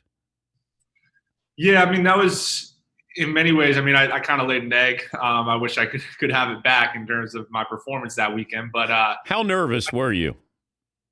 I was it's just such an unnatural setting. You're sitting there waiting for the contest to come, and you get about like a minute to warm up, and then all of a sudden you're just kind of thrown into the fire. So that was definitely a little bit of a way for me to gain a little bit more notoriety, and that I was kind of getting some recognition after that. Did you talk to any of those guys?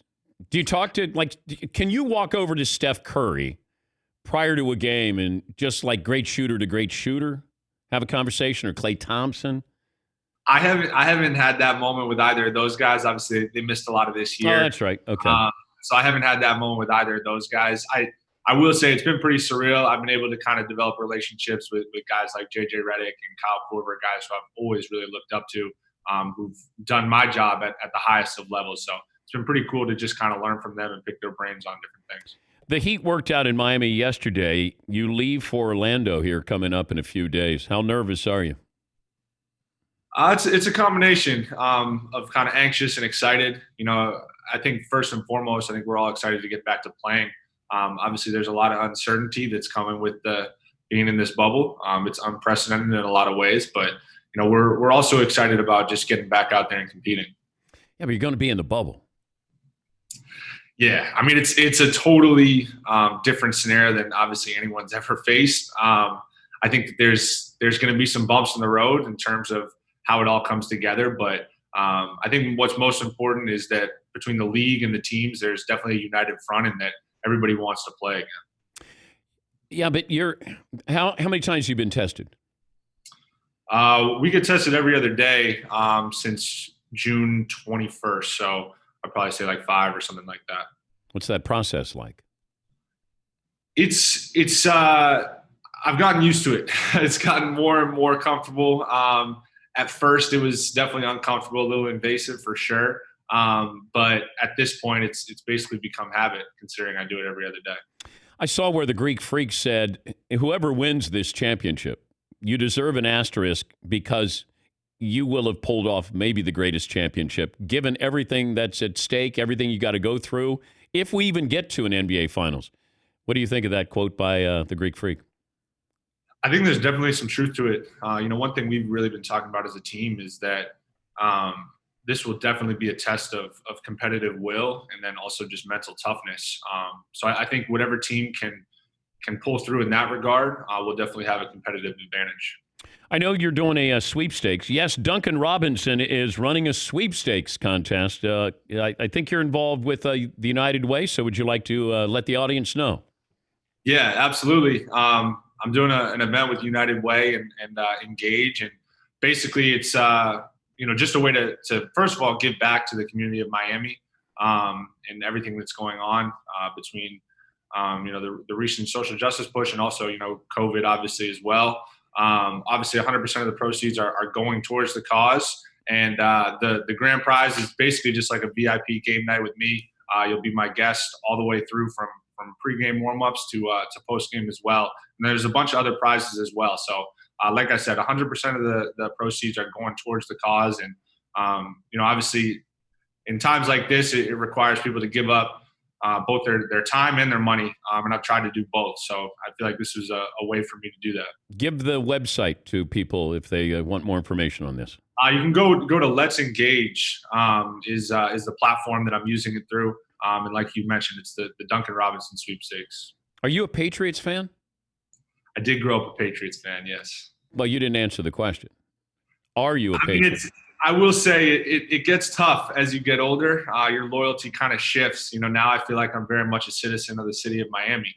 So I was excited to see that they drafted Tua. I'm excited for the future. But, in my heart, I will also always be a Patriot fan as well. Have you gone to games? In Miami, I have. I went to a game last year when they played the Patriots at home, which honestly, it felt more like a game in Foxborough than it did in Miami. Have you gone to games in Foxborough? I went to one growing up.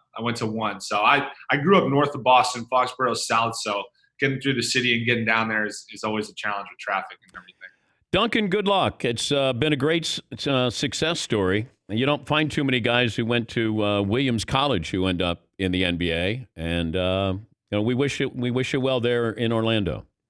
All right. Well, thank you very much. I appreciate you having me on. All right. That's Duncan Robinson, 26 years of age, and Fritzy did some great research there. And Duncan, you got to stay with that story though. That they thought you were the ball boy, and that Andre Iguodala said you're the greatest shooter he's ever been around. Okay, you got to stay with that story. Okay, I'll run with it. Yes. I gotta get with your PR people. Thank you, Duncan. All right. You start to look at the backstory, and he just shoots threes, but coming out of nowhere there, and a great shooter at that. Not a guy. There are a lot of guys who take threes. There's, it's one thing to take them; it's another thing to make them. Yes, Eden. We were just saying. During the interview that's going on, I think Andrew, he's just kind of like a normal guy that just happens to play in the NBA. He looks like he could be a ball boy. He's a normal dude. It'd be like a tall ball boy that you have there. Yeah. Because he looks like he's about 20. He's 26. But, no, you go. I remember him with Michigan. And I just sort of vaguely remember this guy can shoot. But there are a lot of guys who can shoot. But to take that to the next level, and then to have a team who says, you're going to shoot threes, that's all you're going to do. He takes 1-2 per game, and an attempt, I think, is average. Yeah, McLevin. Since Paulie's not here, I will bring this up. Oh. I find it interesting that he has two last names, and it's the last names of the great Spurs centers from the 90s and zeros. Now you bring it up. I could have asked him, are you named after Tim Duncan? Or David Robinson. Well, no, that's his last name. Yeah, he didn't get to choose his last name. What's it say? Or Duncan Sheik? Is that? And his middle name is Shaquille, which is interesting as well. Get out of here. You serious? No. I don't know what's true and what's not true with this guy Duncan anymore. Shaquille Robinson. Maybe Duncan O'Neill Robinson. Yeah. Just 3 straight last I names. was going to say Popovich, but then I figured you would, if I said Shaq, you might go, oh, yeah, a lot of kids named after Shaquille O'Neal. Duncan Olajuwon.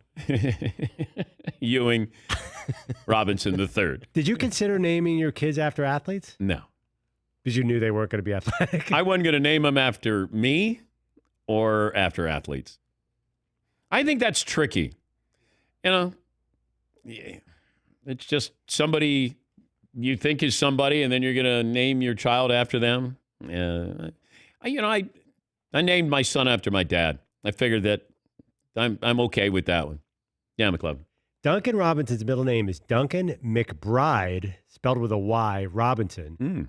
Possibly named after Danny McBride. Oh, I was thinking Bake McBride. Oh, Bake McBride. From 50 years ago. That's a weird name. Duncan McBride Robinson. Love it. Junior the third. A couple more phone calls here. Matt in New York joins us. Hi, Matt. What's on your mind today? Morning, guys. Good morning. To speak with you guys again. Wanted to weigh in on the Mayo conversation. So obviously over the last few weeks, you guys have seen quite the uptick in female listeners across the country. So now usually when I listen every morning, my girlfriend, no offense, but kind of drowns you guys out just as the voices that are in the background as we've both been working from home over the last couple of months. So after 4 months, her ears finally perked up at one comment, and it was a question about putting mayo on a burger. Now, this is something that she is very in favor of, whereas I'm on the opposite end. It disgusts me. I really don't like looking at it when she does it and puts it on her Boca burgers and various vegan alternatives. So my question for you guys are, you've all been married a long time. Are we doomed for the rest of time? Is our future completely going to be up in arms over this condiment conversation, or how do I handle this moving forward? How long have you been married? Oh, we've just been dating for about 5 years. Marriage is maybe on the horizon. No, you're not getting late married. 20s, so. Matt, you've been dating for 5 years. You're not getting married. Because of the mayo, Dan? No, just because you've been dating for 5 years. Oh, we're young. We got our whole lives ahead of us. Okay. If I talked to her and you weren't in the room, I'd probably get a different response. Got to find yourself a girl who agrees with your condiments, and that's 50% of it. Yeah. But good luck, Matt. We're counting on you. And your girlfriend doesn't even approve of this show, so you're doomed. You just told him he's not getting married. I know. Thank you, Matt. Well, okay. As the father of 3 daughters. Oh, dear. If they were dating somebody for 5 years, I'd kind of be curious of where things stand. Now, I told my daughters, you don't have to get married. You don't have to get married for me. We don't need to have a ceremony. I want you to, it's the hardest thing you'll ever do is be married and make it work and make it last a long time. But after 5 years, I don't know. But what if they're just people that's, there's a lot of people and it's perfectly okay to just not want to get married? As long as she or my daughters feel secure in that relationship, then I'm fine with it. I want them to be happy. I don't want them to go, hey, I got to get married for my dad or my mom. Yes, Todd. Do you step in at any point and have that conversation with the boyfriend, the get off the pot conversation? No. That's not in my wheelhouse. None of my business. You can just kind of be, the best thing you can do with daughters is listen. Best thing. Because they'll talk. They'll tell you everything. All you got to do is listen. With boys, you got to engage. You got to make them talk. Because if you say, how was your day? Good. If I say, how was my day to any of my daughters? Well, and then they start rattling off things. And then like 15 minutes later, like your eyes are glazing over. Yeah, what is that, though, that boys don't share anything? I'll ask my son all the time, like, hey, bud, how was this or whatever? Good. Yeah. And it reminds me of how I was, and I know that must have driven my parents nuts. I never gave them any. Where are you going? Out. Well, I started asking open-ended questions that I try to put in play when I do interviews here. So I had to interview my son, and then he caught on that I was interviewing him because I'd say, if I'd say, instead of how was your day, hey, what was the best part of your day? And he goes, doing the interview thing, huh? And I go, yeah, come on, just Just acknowledge me. Give me a bone here. All right, we'll take a break. More phone calls coming up here. Next hour, we will have Scott Zolak talk about the Patriots bringing in Cam Newton and Tony Clark, the Baseball Players Association Executive Director. We have found the person who will play Kurt Warner in the movie American Underdog. Have that for you next here on The Dan Patrick Show.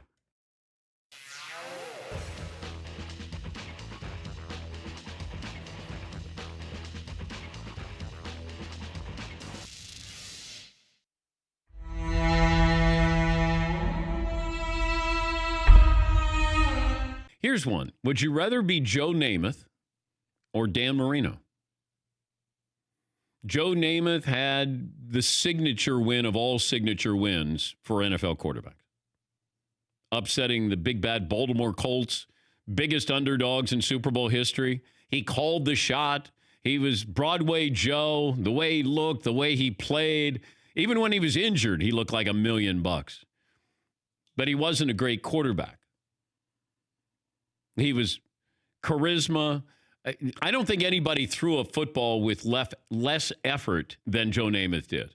And he had those real small shoulder pads, and he used to always hit himself in the chest to, like, move the shoulder pads back.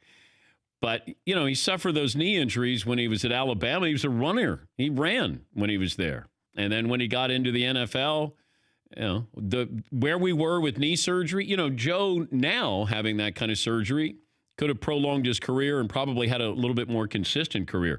But he threw more interceptions and touchdowns. I would be Dan Marino, even though Namath will be thought of higher because he won the game that was leading to the merger. Yeah, Paulie. I think that's the point there. He has a more historical significance, as if Namath's win was the turning point for the direction of the NFL, not because of Namath, but Namath, because of the 40 years of futility of the Jets, looks even better now. He does. The Jets losing forever, it makes him look better. Yeah, but the Dolphins haven't exactly been world beaters either. Yeah, Fritzy. I'd go Marino because first and foremost, you're going to remember him as an amazing football player, where even though with Namath, it seems diluted, some of his celebrity stuff and the Noxzema commercials with Farrah and everything. That's a bonus. I'd rather be like, wow, one of the all-time great quarterbacks, mixed with a bunch of other things. I don't know if there's a wrong answer here because Joe Namath got some mileage out of being Joe Namath. He did pretty well. Yeah, Dan Marino got some free isotoner gloves. Joe Namath lived like a king in New York. Remember those isotoner gloves, Sure. Those commercials? I didn't even know what they were or what they were for. I didn't think they'd keep my hands warm, but I wanted them because Dan Marino said, isotoner gloves. Did they have Stickum? That's what I'd like to know. Could you get isotoner gloves with Stickum? Does isotoner gloves still exist? I have no idea. Not the biggest glove guy. Yeah, Paul. Still in business. Oh, they are? Yeah. Does Dan Marino still work for Isotoner? That sounds like that'd be, it's not like Nike with Jordan, but... They seem like they've scaled back their advertising a bit. I don't know. I'm on isotoner.com, and there is Dan Marino handing out a big bag of gloves. Okay. All right. So I listened to you guys. After the show, I took the Airstream out of here because you said, how about we create a campsite and maybe we have sleepover? Let's do it. We can fit 4 people. 4 people in there. I love this tent. I love this. This room haunted, though? What? Is this haunted if we're going to spend the night in here? No, we haven't. Look at this We bear. haven't encountered any ghosts. Okay, I'm in. This is really comfortable for the night. But you see the paint job here to give you that It feels like we're in outdoorsy? the Blue Hills. Of, I would the definitely... Blue Ridge Mountains. Oh, man. Almost heaven, West Virginia. I like the echo in here too. I think that cornhole needs to be a little. Yeah, I invented this game. Yeah, there are a lot of people who say they invented it. You call it bags, right? Bago. Bago. Yeah. Whoa.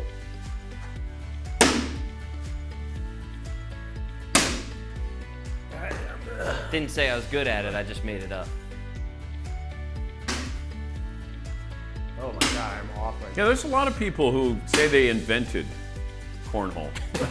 I saw that coming a mile away. Wow. Dude, I was waiting for you to do it to me. That could have been. You know, Angie, I gotta say, I saw that one coming a mile away. All right, come on, give me your We've best been shot. around each other long enough. Ah! All right, the new flinch ball. Oh. Ready? 1, 2, 3. Whoa! Almost hit Just coming back from the bathroom. I'm getting attacked. Caught the bottom portion. Bottom It's left. got the one where it's just working its way up That's to your, it. working its way up to your stomach right now. That's Bago. That's Bago right there. It's a delayed reaction, little bottom. Why do we-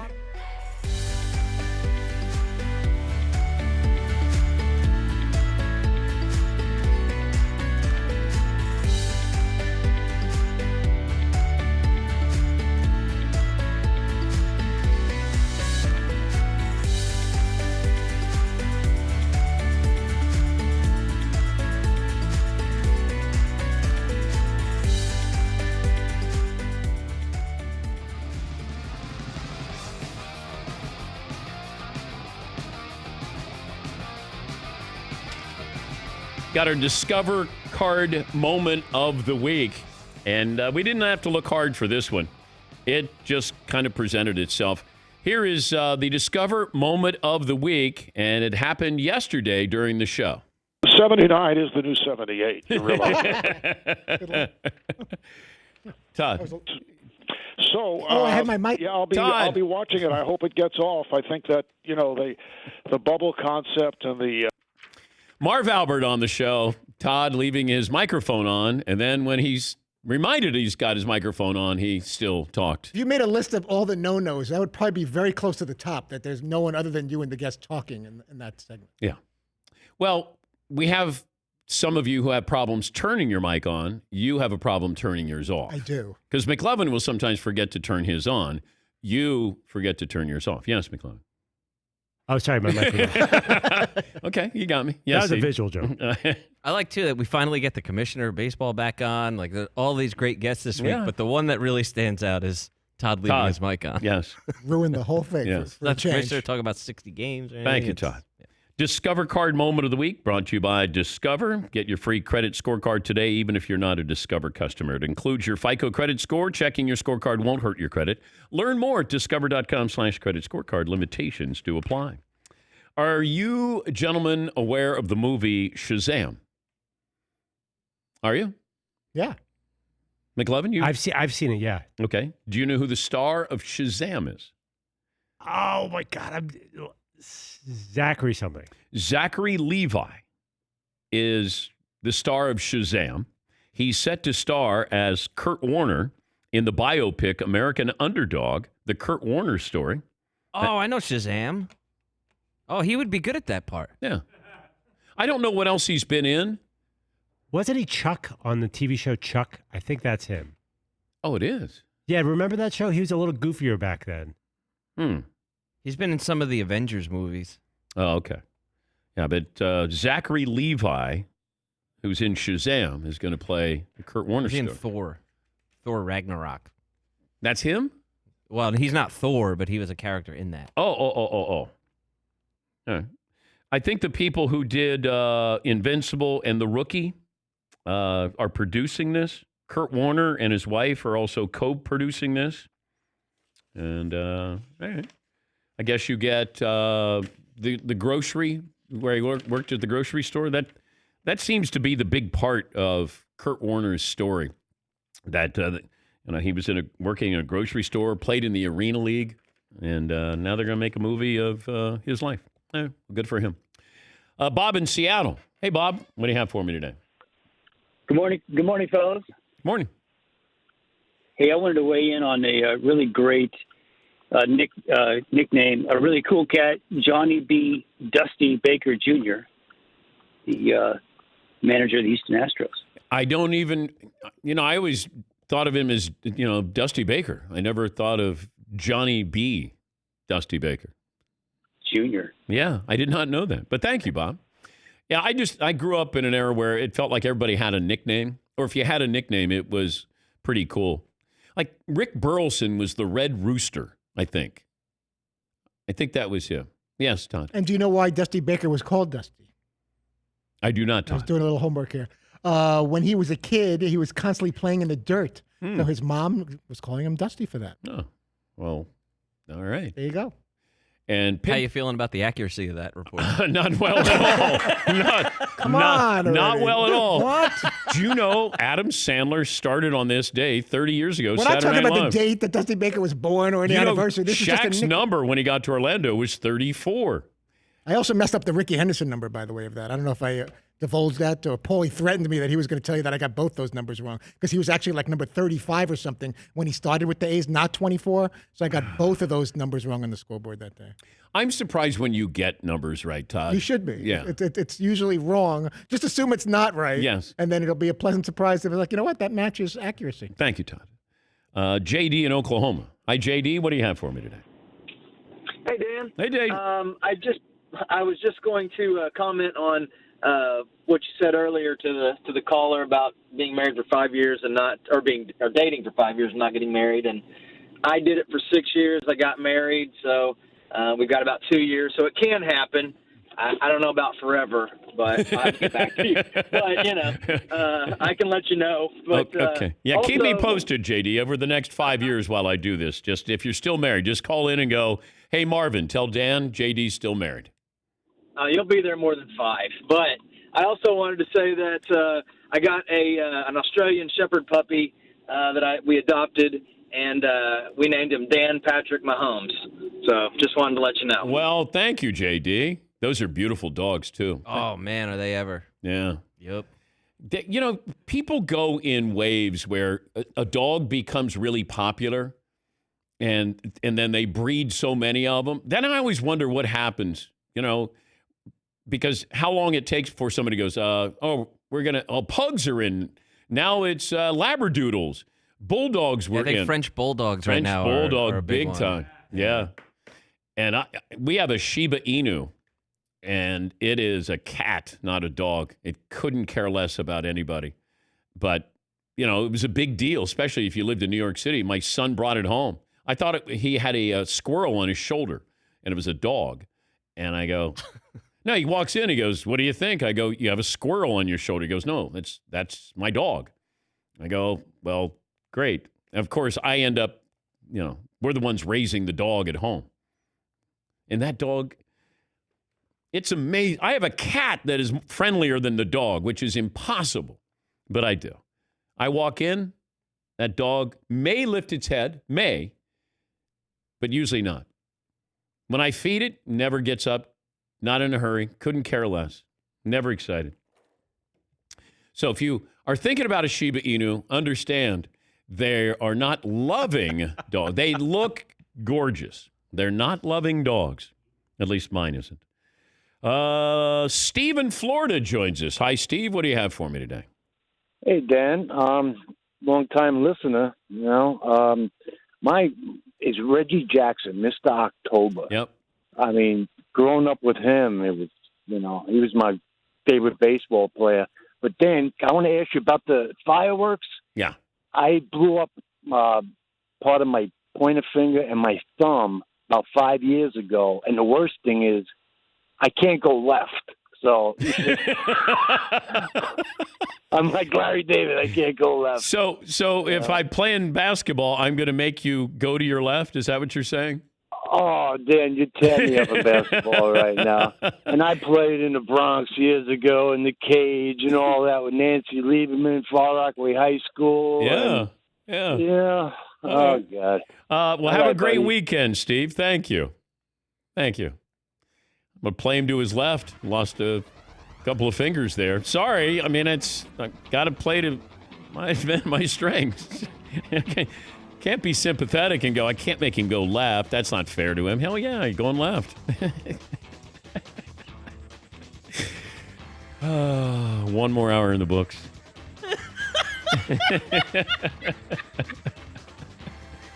It's a madman. Oh, what's wrong with this thing?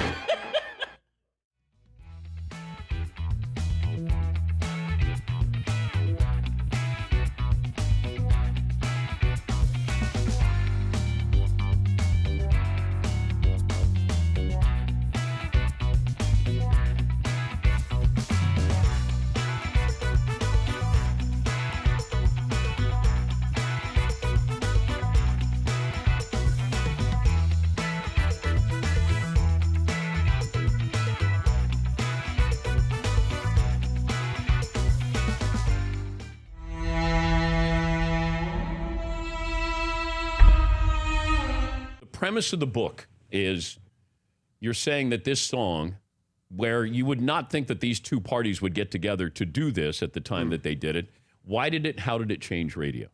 Well, and, you know, some very smarty pants person at the New York Times referenced the book and the title and described it as hyperbole a little bit, but it actually is almost science how this changed everything.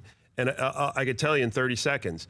Before Walk This Way, the Run DMC version, there was no Yo MTV Raps, In Living Color, Arsenio, Fresh Prince of Bel-Air, and I found in the archives at Cornell an attempt in 1985 by Run DMC's publicists to get them on the Letterman show. And Letterman's people wrote back and said, sorry, it doesn't fit the format. Just a couple years later, you see Paul Schaefer premiering his solo record with Dion, Carole King, and Will Smith on the microphone. So, I mean, that's my elevator pitch, but I've got the reporting to back it up. It is science, you know? How did it come together, these two bands get together and record this? Well, you've got Run DMC, which was the most successful rap group at the time, but still not like Starship. They weren't mainstream. No. Did you like Star? Yeah.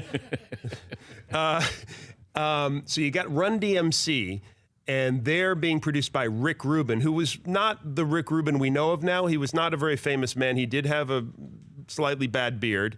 And he ate a lot of Chinese food, but he was not Rick Rubin yet. And then you've got Aerosmith on the other side. And right now they just opened their Las Vegas run, the 50th anniversary. But what we forget, but I don't forget because I'm from Boston and I was 15 then, is they were as low as you could get. They had just gotten back together again, but they were still on drugs. They'd put out this record, Done with Mirrors, which I loved, but it was a bomb. And the record company basically said, hey, come on in here, do this thing. Here's $8,000. So $8,000 is what got him to New York in March of 1986. Which band needed it most at the time, though? Well, I'd argue Aerosmith only because in the mythology of this whole thing, Aerosmith has been seen as like the White Knights, really, riding in and saving this young rap group when in fact Run DMC was on the ascension. They had already had hits, and Aerosmith was really in terrible, terrible shape. And when you look at what happened afterward, Aerosmith then starts doing things like Dude Looks Like a Lady and Permanent Vacation and all those records that made them more popular than before. But at that point, they were in trouble.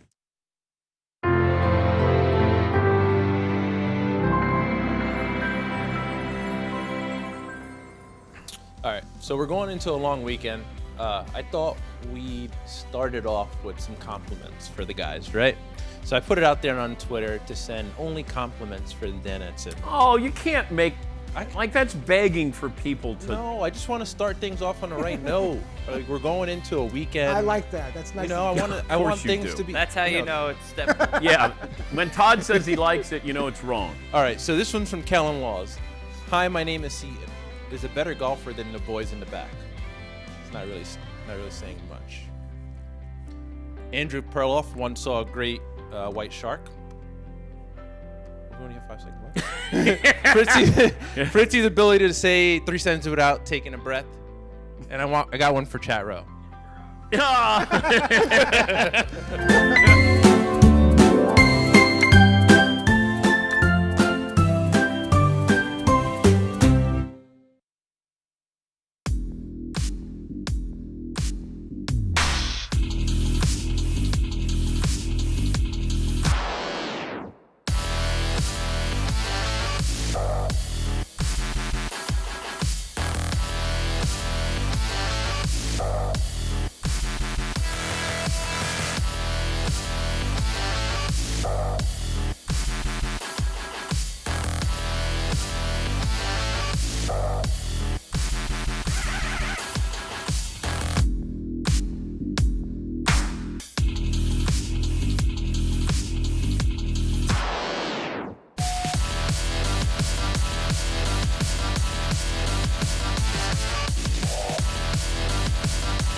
Buckle up, boys. Time to go to work.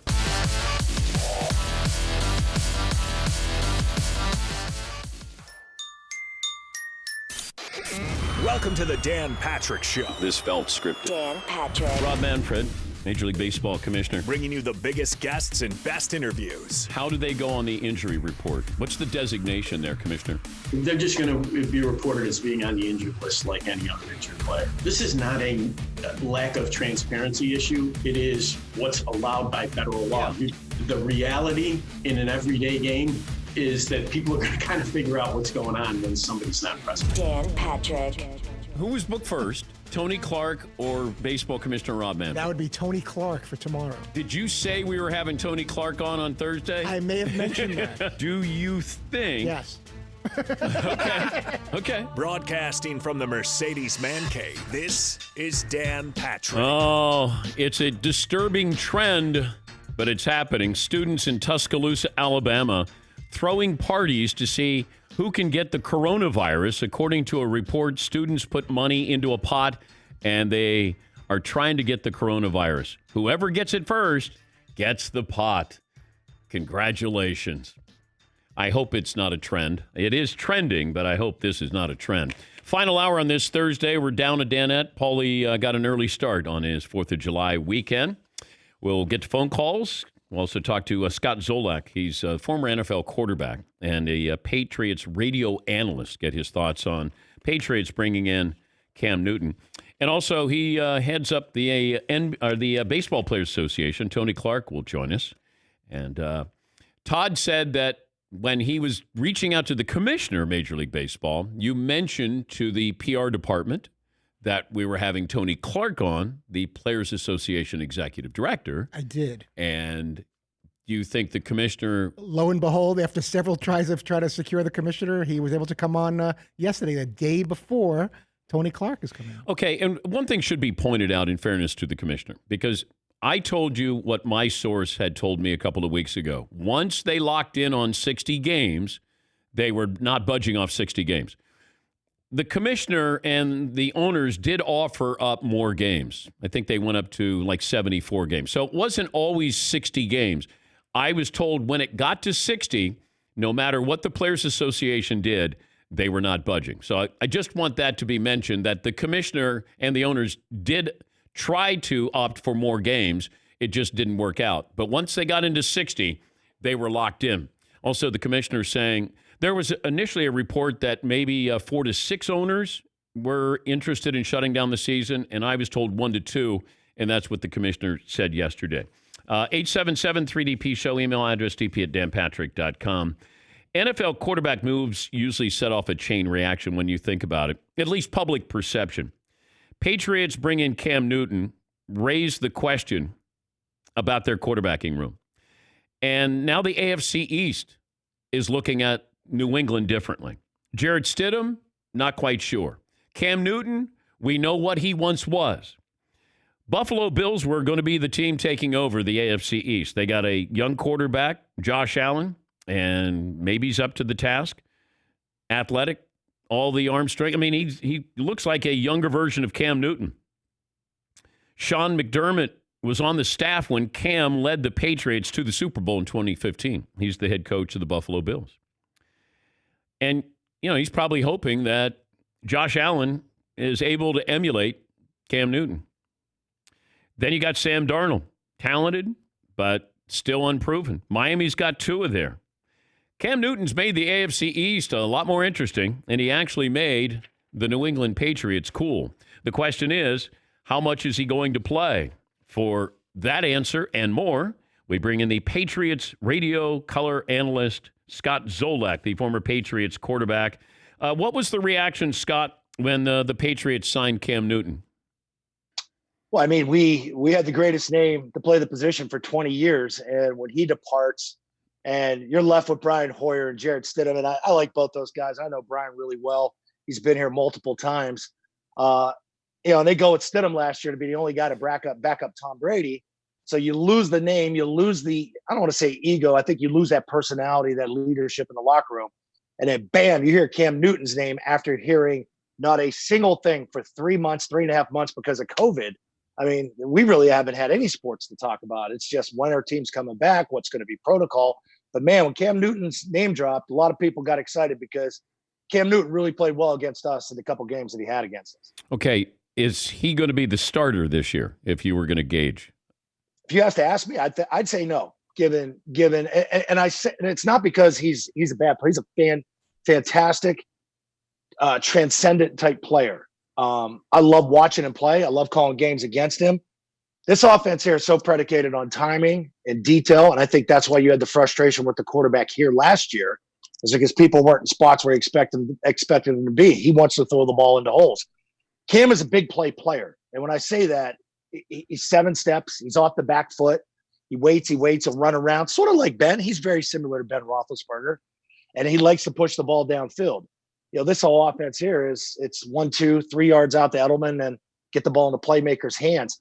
And I think the timing, Dan, may hurt him the most, because if you said, okay, we got Cam back in March and he had 3 months under normal circumstances where you had OTAs, throwing camps, being around all the guys in the locker room, and it's a great locker room, they will embrace him. For me, it looks like it's a 2-month trial to him. And maybe it was bargain. I don't know that. I didn't talk to anybody that if he doesn't get the job, I can't see Cam sitting there on the sideline, week 2 in Seattle with a clipboard and baseball hat on backwards. That's just not who he is. He should be a starter. How good is Stidham? He's pretty good. Very cerebral. Doesn't get rattled a lot. I've called a lot of preseason football games for this team over the years, especially going back to Garoppolo. And that's the one thing I compared Stidham to. No, I don't care. I don't compare Stidham to Brady. You don't compare anybody to Brady. So I looked at what they gave Jimmy preseason wise, and a lot of it was basic power eye, single tight end, 2 wide receivers. For Jared last year, they threw the kitchen sink at him and threw it at him pretty good, meaning they went empty, 2 tight ends, multiple sets, 3 wide, 4 wide, no backs. And, he handled everything and directed everything traffic wise with the hands on the road in Detroit. And he throws the heck out of the seam ball, like his delivery on the dig cuts. And he doesn't flinch when people hit him and that's funny because he got shell shocked at Auburn, that last year he was there. Yeah, he's athletic. I think people, they're looking at, can you run the same offense for Cam that you do for Stidham and vice versa? Do you think that's possible with New England? I think New England with Stidham, they would keep probably 80% of their offense and then tweak it to help him and see what he does well. It's really good what Billy O'Brien and Josh McDaniels have done over the years. They really help the quarterbacks flourish in what they do well instead of taking that square peg and fit it in a round hole. And everybody, on our talk show up here, it's going to be great to get Cam here, and you can put him in a Wildcat set, and you can run him. There's a reason Cam got banged up, and that's from running around, getting outside the pocket. He's so big. I mean, he's listed at 6'6", 240. He's 275, man. This kid's a rock. And defensive teams would tee off on him. If I'm bringing Cam Newton in, I want to keep him in the pocket. I want to protect him. And I want to know if he's open to being coached by Josh McDaniels, meaning it's hard to strip a guy down mechanically after 9-10 years where he does things a certain way if he drops the ball, but seat the ball in the chest, can you hit that 5th step and get rid of it? And if Cam is open to that, and he's going to have a pretty good shot to win a starting job here. Yeah, I just don't know if you can change him, Scott, because the reason why I bring in Cam is I want him to be Cam. I can't say, hey, come on in and let's be a pocket passer. It defeats the purpose of bringing in Cam Newton. He's not good enough to be just a pocket passer. And that's why I go with the edge with Stidham, Dan. That's exactly the way I think, too. You saw that. He's no Tebow. Obviously, Cam's a phenomenal player. We had Tebow in camp here for a while, and it was just frustrating watching them try and work with him mechanically, like to shorten the legs, shorten the spread of the feet, come more over the top and less like a baseball player. And he's throwing on there and looks like he was throwing paint cans out there. I don't mean to be cruel, but you got Brady and company, and boom, that ball's popping. Zip, zip, zip. Him and Garoppolo, zing, zing. We've seen some Brissett. We've seen some pretty good guys here over the years. He's the Patriots radio color analyst, former Patriots quarterback Scott Zolak. What happened first? Belichick decided he didn't want Brady back, or Brady decided that he wanted to go out in his own style, having fun?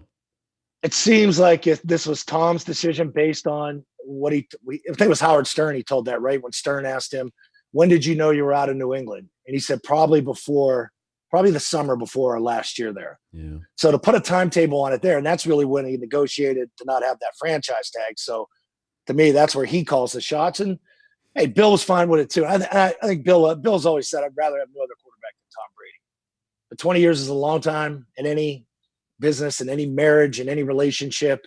You'll never see that again. I'm sure we'll never see that again. And it's going to be tough because they still have a good football team here and expectations are still very high. But our schedule's extremely difficult. The team hasn't been practicing as much as we know. Some guys are still working out. It's preseason. It's a weird year. I just hope we have football. What would you say to the Seattle Seahawks fans? I saw Russell Wilson working out with Antonio Brown. He, of course, had a cameo with the Patriots. What would you say in regards to Antonio Brown in Seattle? If this thing's right up top in his head, yeah, he's the greatest receiver in the league. He's the best. He is that.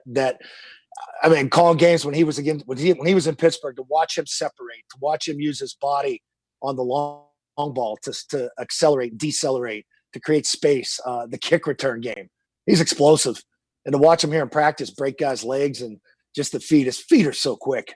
And it's a shame. It's a shame this guy hasn't played football in 2 years, because I think when he's right, he's the best in the league. It's good to see you. Now, that's not a Tampa color shirt that you have on, is and certainly not Patriots there, Scott. My last day, we tried to do this show yesterday. My last day was working the Real Studio show. This is a golf shirt. It's a Greg Norman old golf shirt, and I play like an old man. I'm going to play golf after this right now. But it seems like that's an homage to Tom. Like you're kind of sending a message to Tom right now while not sending a message to Tom right now. It's my man. Tampa Brady. Thank you, Scott. All right, Dan. Take Thanks care. for always having me on. I appreciate it. Have a great fourth. That's Scott Zolak. And throwing paint cans. Man, you want to talk about a description. I've never heard that. Tim Tebow looked like he was throwing paint cans. They were trying to mess with his arm, make him a little bit more fluid there. That's tough. That made me laugh. There's also a report that Tom Brady has been staying in touch with Antonio Brown. I don't know if that means anything other than Brady is trying to help him, mentor him a little bit. But I did see the video where Antonio Brown was working out with Russell Wilson. And now he could definitely find a home in Seattle. They'd love to have him in Seattle with Russ. But I can't imagine that, is this a sign the Buccaneers are going to go, hey, we need to bring in Antonio Brown? Because you already have two good you have a great wide receiver, and you have an emerging very good wide receiver. Evans is great. Godwin is very good. And you want to keep everybody happy. Here's the big problem that you find with quarterbacks. And normally it's a younger quarterback, and you saw this with Baker Mayfield last year. When you bring in an established wide receiver, a big-name personality, they want the ball. And they want to know why they're not getting the ball. Antonio Brown wants to show everybody that he can still play. He's not going to go to Tampa to be a 40-reception guy. He's going to go there wanting to be a star. If that is even a possibility, which I would be really surprised that it was. Now, Brady may say to Bruce Arians, I can manage him. Brady can manage him. The problem is Antonio Brown can't manage Antonio Brown. That's the wild card in all of this. But if I'm bringing him in, how many times does he come back to the huddle and say, hey, Tom, I need my touches? Because that's what wide receivers do. Now, you do have Brady saying, hey, shut up. Listen to me. Baker Mayfield couldn't do that to Odell Beckham. And I thought it became obvious when I watched the Browns. He didn't have his rookie year. You spread the wealth. They got Beckham. I didn't think he was the right guy for Baker Mayfield because he's a personality. He wants to show the Giants they made a mistake. He wants to show that he's just as good as the DeAndre Hopkins, Michael Thomas, Mike Evans. I'm every bit the wide receiver those guys are. Well, the only way that happens is if I get you the football. And that's why I didn't think that it was the right person to bring in for Baker Mayfield. Even Jarvis Landry is established. You need to get these players who grow up with Baker Mayfield, and therefore they're on the same level. But if Tom Brady wants to bring in Antonio Brown, it's one thing to manage him on the field. My concern is off the field. All right, a couple of phone calls here. Brent in Connecticut joins us. Good morning, Brent. What do you have for me? Hey, Dan, first time, long time, 5'10", 175. Just wanted to pass along what I think is the second best NHL nickname ever, and that's Maurice the Rocket Richard. Okay. All right. I'm good with that. Can't argue with that career. Wasn't he the fastest to 50 goals before Gretzky? I think Gretzky did it in less than 50 games, maybe 48 games, something like that. Maurice the Rocket Richard. Aaron in Indiana joins us. Hi, Aaron. What do you have for me today? Thanks so much, Dan. You're welcome, Aaron. Cardinals baseball, Whitey Herzog, the White Rat. Oh, that brings back bad memories, though, Aaron. Thank you. Thanks for the phone call. I don't feel like talking to you anymore. Oh, man. How did that go wrong? We were promoting a book, and he didn't want to talk about like drugs with the players, but even the press release itself and the PR people were encouraging us to talk about those stories about what was going on in the Cardinals clubhouse, and all of a sudden it went very sideways. Because he wrote, I think, the foreword for this book about the Cardinals baseball and, back when Whitey Herzog was managing the Cardinals, and they were built on speed. And, but they, he was also there with the drug culture. They got Keith Hernandez. Keith had gone through his issues, great player, former MVP. And the press release comes out because Todd said, do you want to have Whitey Herzog on? I go, I don't think so.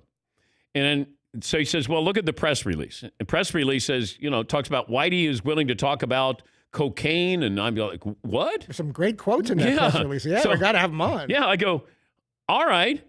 So I have him on, and I figure, all right, I got a couple of money questions. I'm going to wait a little bit before I get to those. And then the interview wasn't going that well. And I brought up the so-called money questions, and he basically shut me down. Just said, I'm not going to listen to this anymore. And I'm thinking, how do you have a press release that's encouraging me to ask about these sensitive topics? I didn't blame you for that one because I read it with my own eyes. So then he said, like, I don't feel like talking. I don't feel like that. I know. And he didn't even get out the whole sentence. He just trailed off and click. Yes, I have it's 2:40. I haven't been able to listen to the whole thing, but you start with Keith Hernandez. Oh, we have to hear this. Wait, I start the interview or this clip No, sorry. Yeah, the clip. Oh, good. No, I'm sorry. The clip that I have starts with Keith Hernandez. So my point in mentioning that is, I know the clip is long. It's 2 minutes and 42 seconds long, but it sounds like we get right to the part that you're referring to. Okay. Let me take a break because I'm going to talk to Tony Clark, the head of Baseball Players Association, get his thoughts on the interview with the commissioner of baseball yesterday. Then we'll do somebody needs to listen to that because we're almost, going into, the Traeger grill and, we're going to go into our weekend here. And I don't want to go in and be all bummed out after my Whitey Herzog interview. Oh, okay. Yeah. Well, I'll listen to it. Okay, why would you be bummed out? He was rude to you. I know. But it's like when we do the Tanya Harding interview. Again, that had nothing to do with you. She got all sensitive. I know. Who has Tanya Harding who doesn't bring up anything about Nancy Kerrigan? Have Mike Tyson. I'm not talking about biting Evander Holyfield's ear or anything. Hold on a second. Paul wants to talk to you. Oh, when she said that and she's handing it to her manager. What's going on, man? What's up, man? I know. Oh, we're keeping it positive. Why you got to bring up this? And I go, I'm doing an interview here, Paul. She just wants to talk boxing, and she's turned a page on that. Now, I don't want to make us skeptical of my boxing career. I'm thinking, she just said, I'm not going to make us skeptical of my boxing career while making us skeptical. That's old news. You're bringing up old news with the whole knee and the. Man, I'm going to take a break here. I know that one was tough because it's live radio, and then I'm trying to be respectful, but I'm also a little angry that this guy jumps on the phone. I'm going, get off the phone. I'm not going to make a skeptical out of my boxing career. Has that ever happened to you where someone, a guest handed the phone to someone else while you were in the middle of an interview? God, ever? That was just unbelievable. A skeptical. I'm going to make a skeptical of my boxing career. All right, we'll take a break here. Last call for phone calls coming up as well in the final half hour. What we learn, all of those great things. And we'll take a break. We'll talk to Tony Clark of the Baseball Players Association. After this, it's 20 after the hour. You're listening to The Dan Patrick Show.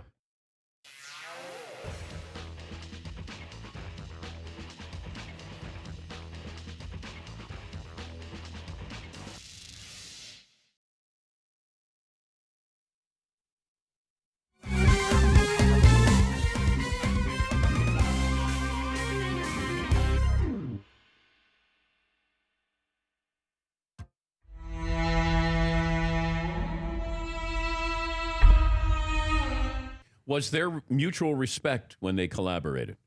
No, there was not. That is another piece of the myth. And what I found from my reporting, and I talked to 100 people for this thing. Back in the day, people liked to pretend everybody loved each other. You know what I mean? Like you and I, we have a terrible rivalry and hatred, but we're being friendly here. And that's kind of what happened there. The difference is I found about 20 minutes of archival footage in the Viacom vaults, which nobody had seen, or some editor had seen it and cut it down to 90 seconds in 86. And you can see Run DMC and Aerosmith talking to each other, and they have no idea really what they each do. Run DMC didn't even know the song was called Walk This Way. They just knew the beat. To them, it was number 4 on Toys in the Attic. So they would sample this, the beginning part of Aerosmith's Walk This Way. Yeah. They didn't get to the lyrics. No, they hated the lyrics. They didn't understand the lyrics. No, and who does? I still don't. But they're very rap-like. But what they knew is boom, ch, boom, boom, boom, ch. They knew that. And if you look on YouTube, which I do endlessly, you can find Grandmaster Flash, the pioneering DJ, using that sample in 1978. But if you're a DJ back then, if you got to the guitar, and God forbid, if you got to the vocal, you were a terrible DJ who would never be seen again. But then what happens to Run DMC after this song hits? Well, Run DMC, is it the song or is it just their own sort of problems? But basically, this is the most successful thing they'll ever do. They had sold millions of records in the past, but they sold like tens of millions. It's huge. But what ends up happening is, one, they start feuding with their record company and they sue them, and that puts them on the sidelines for 2 years. And 2 years in hip-hop in 1986 is an eternity. So by the time they come back with Tougher Than Leather in 1988, they're already on the way down. I still think it's a good record, but it doesn't sell as well. And then eventually they just kind of fizzle out. Aerosmith, on the other hand, they clean up. I have this great nitty-gritty, I love reporting, this great nitty-gritty thing where they actually clean up because of Walk This Way, because the management of Aerosmith had to get Tyler into a drug rehab facility, and they had to do an intervention before the morning got on too long. And they told him that the BBC wanted to talk to him about Walk This Way. And because of the time change, he needed to be at the offices super early. And so he shows up and he's like, who are all you people? And that actually cleans them up to come back. Who that winner is, that mysterious person that's going to get. Hey, some, Todd. Old school Dan Patrick. How's it going? All right. We're waiting to find out who the winner is, but there is a winner. But I haven't been told who so give me the clue. Okay, 49. This is easy, but lucky 13 for Louisiana Lightning. I was going to say that's Ron Guidry's number. Because on this date in 1978, Guidry, jersey number 49, beats Detroit 3-2 for a Yankee record 13-0 start to that season, where I believe he went like 25-3. My Statomatic card memory. 25-3. What's okay, 16? The tornado. Tatsumaki is a shining star. Shining star. The nickname, the Tornado. Jersey number 16. On this date in 1995. The Tornado. Also Tatsumaki, which means the tornado. But I'm trying to help you out here. The shining star, as in also on this date in 1995, Hideo Nomo, jersey number 16, first Japanese player to be selected to a Major League Baseball All-Star game. And Mara is going to tell us the winner. Kellen Loss. And what was he? Does he live anywhere? Just Coach Kellen. From Parts Unknown. Coach Kellen. Coach Kellen is the winner of the contest. Like, who was that wrestler from Parts Unknown? Who was that? There was a wrestler. They introduced a wrestler in WWE. I followed real sports growing up. Oh, Kamala. That was the name of the wrestler. Kamala from Parts Unknown. Kellen, congratulations. Happy holiday weekend.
Sports are just starting to come back. Grilling season already in full swing. Get your backyard cookout skills. Take them to an MVP level in no time with the help of Traeger wood-fired grill. Visit your local dealer or head to TraegerGrills.com/DP show to get started. Yesterday, we had the commissioner of Major League Baseball, Rob Manfred, and we talked about the 60-game schedule. And I do want to make something clear before we bring in Tony Clark of the Baseball Players Association. The commissioner did offer more games earlier in the negotiations. My source said once they settled on 60, they were not budging on 60. So in fairness to the commissioner, that I think they went up to 74. But 60 games, I was told they were locked in on that, and the commissioner validated that when he joined us. Let's bring in Tony Clark, who went toe-to-toe with the commissioner for the last couple of months on this. Tony, how you feeling today as we get training camp started or restarted? Good morning, Dan. Excited to have the guys back in camp, even though we have the challenges that we do, but excited to have the guys back doing what they love doing. What did you make of the commissioner validating what I had been told, that once they got settled on 60 with ownership, that they weren't budging off 60 games? Well, that's the decision that they decided to make. I think throughout the process, we highlighted the interest in playing as many games as possible from start to finish and maintain that position. But it appears that their interests were a little bit different, particularly as things progressed toward where we landed. What was the main reason it took this long to get something done? Well, I think that the interests from the other side appeared to be that 60 games, despite having made the proposals that they made earlier. In other words, from start to finish, there was an interest in a certain amount of money being spent against a backdrop of a particular number of games being played. So that conversation spanned the 2 months that it did in the fashion that it did. I know that's a large part of what we focused on was the back and forth, and having covered strikes and lockouts, I never worried about the negotiations. I figured they would always get settled. It's not a pretty picture for either side here, but I worry about the safety guidelines here, Tony, of just being able to play baseball. You know, everybody was talking about the money and games, and I said, can we actually pull this off? How confident are you we'll have a 60-game season? Well, to be clear, the other side was the one talking about money. We ended up as part of that conversation. Okay. Our focus was the health and safety, to your point. Guys recognize that we're in unprecedented times, and the protocols are going to be, and processes are going to be much different than anything they've experienced before. And so it is challenging, and everybody's got a role to play, not just on the field, but off the field, and guys understand that. So we're hopeful, particularly as guys arrive into camp as we speak, that they can get comfortable with those protocols, that their families and all involved can be comfortable with those protocols, and then do our best to make sure that we're able to keep everyone healthy as possible, and play as many games as possible. Do you take it personally, what happens with the negotiations with the commissioner? No. At the end of our day, our responsibility, my responsibility, is fairly simple. And that is making sure to protect and advance the interests of our players, of our members. So no, it doesn't end up being personal. Obviously, as a player, a former player, I guess I should say, my love and passion for the game remains. So that's not going to change. But our role and responsibility is pretty consistent, start to finish. But you know, these players are they took this personally, and that next collective bargaining agreement, Tony, it's going to be ugly. There are a lot of predictions and a lot of open-ended questions at this point. We'll have to see how things progress. But I think as much as anything, when the game is attacked, when players are attacked, when their union is attacked, sure, there are personal interests that become a part of that conversation. But we're still a little ways away. Guys' eyes were opened. I think it was a bit of a wake-up call these last couple of months with the challenges that we needed to work through. But we'll see how those negotiations go here moving forward. What about Black Lives Matter with the players? Anything planned? Well, needless to say, it's a very personal issue for me. It's a very personal issue for our players. And so there is nothing scheduled at this point in time, but there is a lot of dialogue that is happening behind the scenes, both with our players and eventually, as we anticipate, with the league as well. We were talking baseball, and Don Mattingly was on the first hour. And it's amazing how you guys recall the inning or the pitch.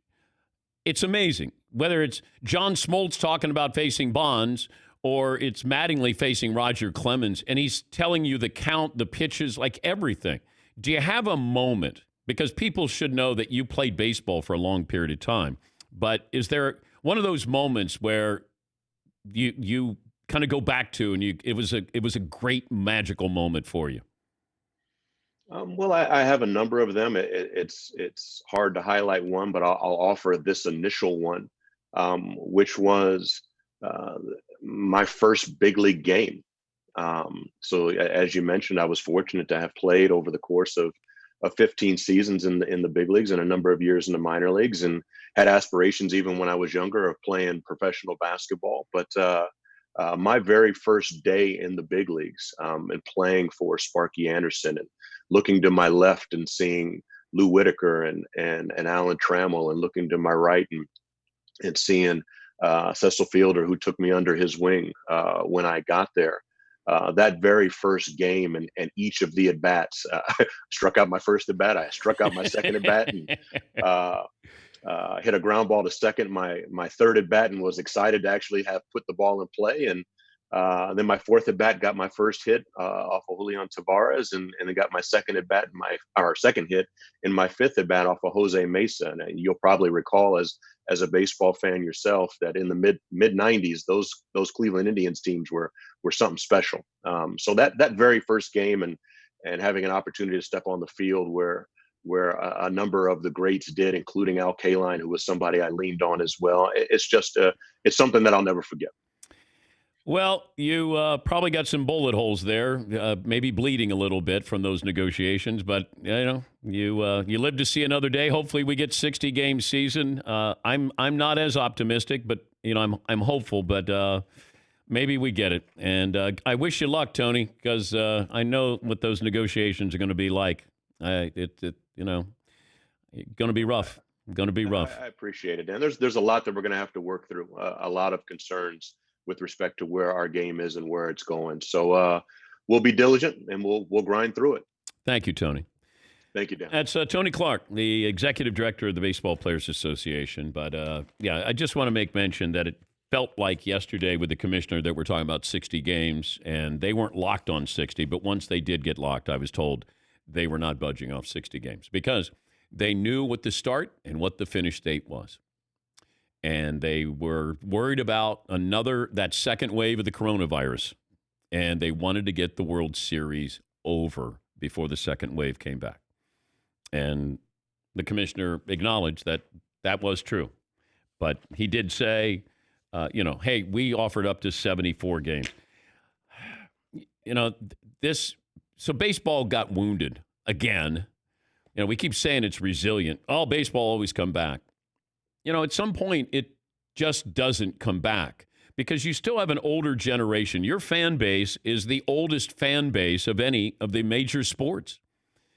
And after a while, when you lose that fan base and then a younger fan base comes along, they may not have any interest in baseball.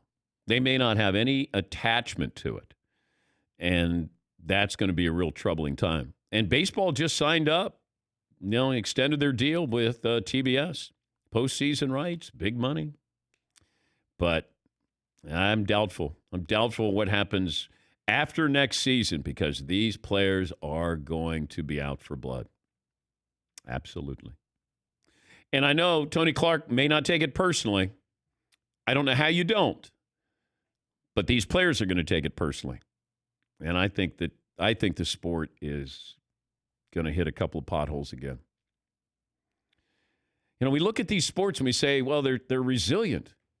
Boxing and horse racing used to be the biggest sports back in the 20s, 30s, 40s, 50s.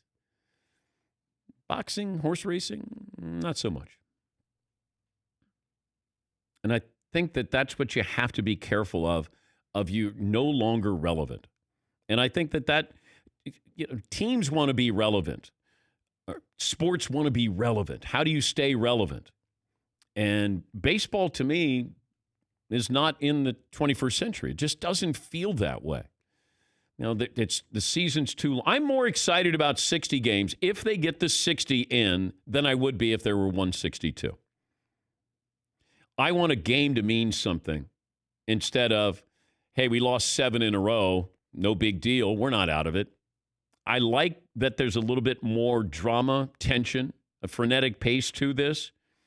And maybe more people tune in to look and watch and acknowledge some of these great players. Like, I'm excited to see Shohei Ohtani be a two-way player again. Mookie Betts and a Dodger. Like, there's so many of these players who are really special. But if you don't love the game, appreciate the game, I've watched hockey games before, and somebody will say, I had, hockey guy, Peter Forsberg, you got to watch him. He's the best player in the sport. Now, I'd watch him, and I'd go, I don't get it. But, they're looking at him differently than I am. If you don't know what you're looking for, you're going to miss it with Major League Baseball. And Major League Baseball is swing, miss, swing, hit a home run. No movement whatsoever. And it didn't dawn on me until I went to a game in person with my family. And I realized there's nothing for them to watch. Nothing's going on. It's a pitcher taking forever, a hitter taking forever, a pitcher throwing it by said hitter, and then that hitter waiting to try to hit a home run. That's it.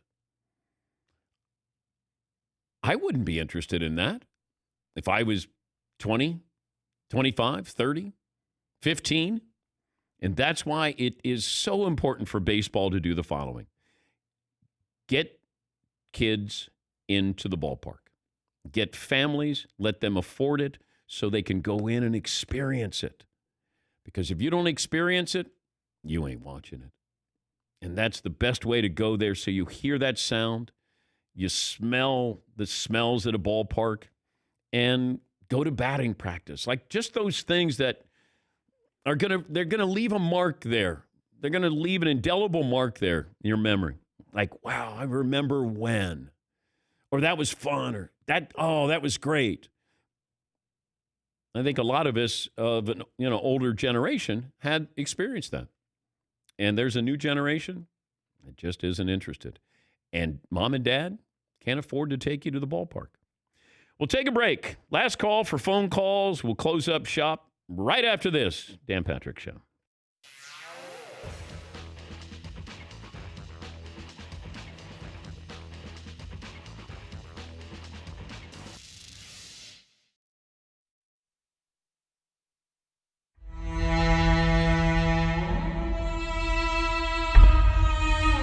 The new docu-series, Summer Camp. Whose idea was this? You can see it on youtube.com, Dangerous Wilson. How did this idea come up? Well, the idea of bringing the guys together was my idea. Just, hey, let's get going. We've done it pretty much every year since my rookie year. And so, but what we wanted to do this time was my creative director, Daniel Mogg. He's been with me for a couple years now.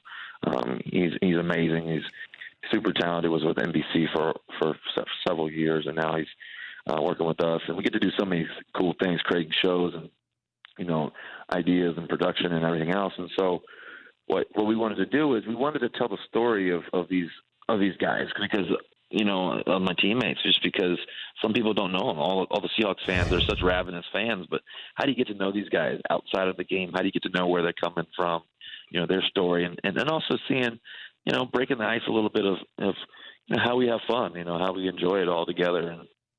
And, we put the work in, but also it's about relationships. It's a family atmosphere. That's good. And I think it's cool for the fans to be able to connect to that and tell the stories of guys like Ursula and Jazz Ferguson and obviously DK Metcalf of the world, and just different players, and just connecting and how we do it. And it's been amazing. It's on YouTube. Everybody can go check it out. Tons of people are watching it, so it's a lot of fun. Are guys nervous taking their shirts off around DK Metcalf? No, No, we had the funny thing is we played basketball in the backyard, and me and Ursula, we teamed up. We won 14 games in a row, and I was talking trash to DK, because he got his shirt all acting all big and everything else, which he is. And so I started calling him LeBron. He acting like he was, getting buckets all day. And sure enough, I said we were going to stop around the 12th game after the 12th win in a row. I said, okay, after 15 games, we ain't playing no more. Sure enough, we played them in the 15th game. They hit a last second shot. My ball was going in, and his ball went right in, and he just beat us last second. So, but it was entertaining. That's for sure. So on right now. Yep. It's not even funny. Where's the mayo for my burger? We got hamburgers. That's teriyaki flank steak. Hanger. That's fun.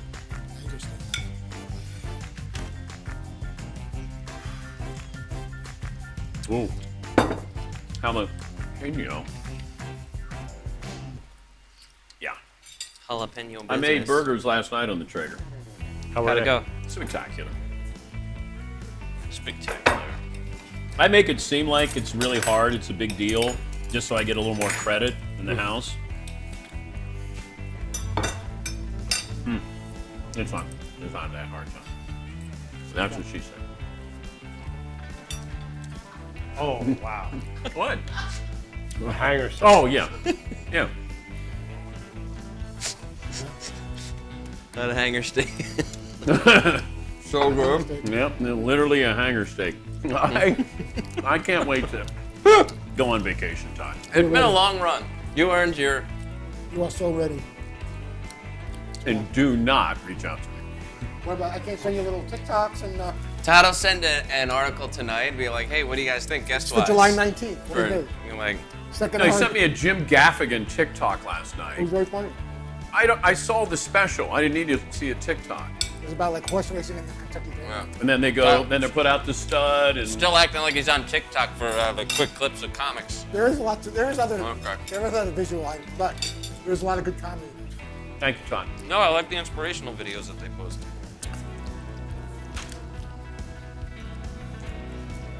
I'm trying to sneak. Thank you, Todd. Yeah, too bad there's not going to be left for you. Oh. Trying to remember these guys. All right. Let's wrap it up.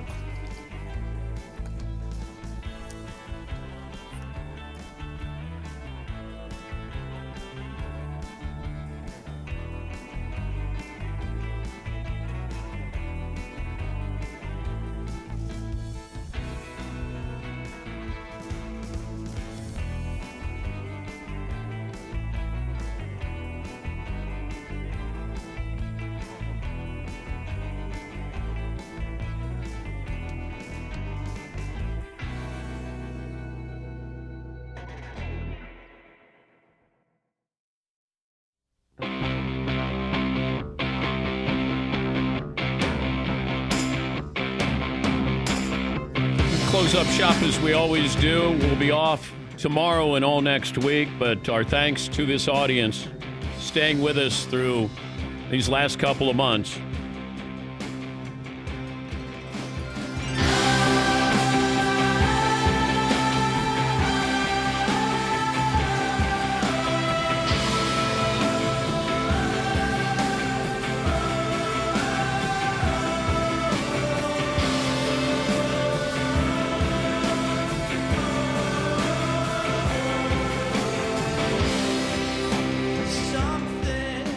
I know it's an unusual 4th of July for everybody. We're used to watching baseball, barbecuing, swimming at the local pool, fireworks, having beers with the boys. And a lot of that has been limited, which actually might provide an opportunity to think about what the holiday is supposed to mean. We really lose track of what some of these holidays are supposed to mean. It's supposed to represent the best of our country's spirit when you think about it. how we came together under the idea that all men are created equal with the unalienable right to life, liberty, and the pursuit of happiness. And it's 2020, and hopefully we all recognize all men has to mean all people. You hear these slogans, the mottos, we're all in this together, and the news might not be good or always good or fit our specific ideologies, but Independence Day is about hope. And there's so much to be proud of this weekend. You know, I'd love to be celebrating burgers, beers, watching baseball, seeing my friends, but can't do it. But I'm glad to take a few moments to reflect on what 4th of July really means to all of us here on the Dan Patrick Show. And as we move forward here, it's been a long run without sports. And it starts to filter back. Hopefully it comes back and we can survive this. We can get through this. And I do take it personally. People do respond and say, why are you so negative? I just want to be realistic. That's all I've ever tried to do in this job is just, I'm honest with you. It might not be what you want to hear, but I'm just trying to be realistic with all of this. You can't hope for something and it magically happens. I have hope and optimism. That doesn't mean anything at all. But we have the groundwork, the framework here to have some sports coming back.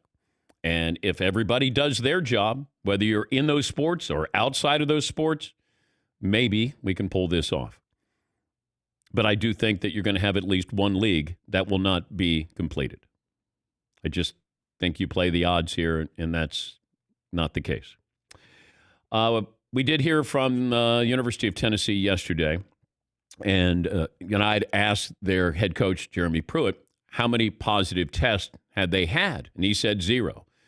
And I voiced skepticism because I'm just looking at the numbers, the percentages. It's usually about 5%. You have Corona parties at Alabama. That's trending now, where they want to see who can get the virus first. Maybe Tennessee doesn't have any positive test. I hope they don't, but I don't know if a coach is obligated to tell you the truth. And I don't know Jeremy Pruitt. If he's telling me they have 0, okay, I'll believe you. But I'm very suspicious about that. I am. Can't help it. All right, this day in sports history, with Paulie not being here, Todd says he'll do the honors. We've got some good ones here. 1903, Washington Senators left fielder Ed Delahunty drowned after falling into the Niagara River. He was kicked off a train after drunkenly threatening passengers with a straight razor. Body found at the bottom of Niagara Falls. A little depressing. We'll make it a more positive note. A little depressing. He goes, I got some good ones here, huh? Well, How about this guy found at the bottom of a river? That one was a little depressing. But now, 1933, Giants pitcher Carl Hubble, 18 innings of shutout ball without a walk to beat the Cardinals 1-0. 1950, Indians pitcher Bob Feller wins his 200th Major League Baseball game. 1963, it was Juan Marichal against Warren Spahn. Willie Mays ended the game with a 16th inning home run. Two more quick ones. Wimbledon men's tennis, Sweden's Bjorn Borg beats Jimmy Connors in 5 sets for the second of his 5 consecutive Wimbledon titles. And 2013, 7 years ago, Reds pitcher Homer Bailey no-hits the Giants in Cincinnati, his second no-hitter in 10 months. Okay. How about that? Thank you, Todd. We have had a couple of people who ask, how many sentences can you read without taking a breath? And I said, I don't know. It's a Brooklyn thing. We talk very fast. It could be quite a few, though, because I've had the pleasure of recording Todd doing commercials for the show, and he could get moving for sure. It's a little too late in the show to actually try this out. Yeah, I figured. See how many sentences that you can rattle off without taking a breath. Yeah, I figured you might want to spend the last 4 minutes to something more entertaining than that. I don't know. That sounds like it could be pretty entertaining. Yeah. I've got what we learned standing by, but that might be a little too soon for that. Oh, yeah. You gotta I'll wait. let you kind of go at your own pace. All right. Well, thank you. Thank you, Todd. Joe, do you think that you have to get in everything in one breath because I'm going to cut you off? Have I led you to this? No, I don't think so. I think Okay. it's just that I'm just hyper and I just talk fast and I'm trying to be. I'm trying to get back to you, who everyone tunes in to hear mainly, and not spend too much time taking up the airwaves. So say what I have to say, and if it's a lot, say it quicker so that you can do Do your part. Thank you, Todd. You're welcome. You are the host, I think. Thank you, Todd. Josh in Massachusetts. Hi, Josh. What do you have for me? Hey, boss man, how are you? Good. 5'11", 175, a.k.a. Papa Squats in chat row. Long-time listener, pre-Qualcomm honoring, and I got a stat I think that's going to blow your mind. Whoa, okay. So I dated my wife for 10 years before we got married. We're married 3 years now, and we have our first baby due next week. Awesome. Yeah. Awesome. Good for you. I heard you lose your mind at 5 years. I said, well, that's times 2 for me. Let me see what DP thinks about that. All right. Everybody moves at their own pace. I was just talking about if my daughters were dating somebody for 5 years. It's different when you have daughters because you want to protect them as much as you can from you creepy guys out there. I'm talking about you, Todd. Shocking. Yeah. Phil in Indiana. Phil? Dan, always a pleasure. You're the best in the business, buddy. Hey, real quick, I've got a nickname as a result of your show. I still have 2 very good friends that still call me Phil the Show Killer, thanks to you. Well, congratulations, Phil, I think. Aaron in Ohio. Hi, Aaron. Hey, DP. Thank you. Third time, long time. 6'3", 220. I grew up a Browns fan, so this pains me. But I have never heard anyone say the name Joe Green. It's just Mean Joe Green, like it's his first name, Mean Joe. Yeah, you're right. Thank you, Aaron. And Mean Joe Green was really mean. Back when the stuff that he would do, he'd spit on people, he'd kick them. And plus the Steelers were losing back then. I mean, Mean Joe Green, if you're looking at transcendent players for an organization, it's Mean Joe Green for the Steelers because he was great and they were bad. Now, they got Bradshaw and they were still bad. Then they were really good at drafting people. But Mean Joe Green took them from being really bad, and he walked out of camp. He was going to quit. He was tired of losing. But Mean Joe Green, when you think of the Steelers, that's who you should think of. Let's go around the room on what we learned on the program. Todd? John Mattingly, who kind of looks like Patrick Swayze, collected memorabilia from other players he really liked, such as George Brett and Jim Rice. Yeah, his hair's a little longer, and I told him, I said, you look a little bit like Patrick Swayze. And he said when he was playing for the Yankees, their equipment guy said that he looked like Patrick Swayze. McLovin? Scott Zolak, Patriots broadcaster, said Cam probably won't start week 1.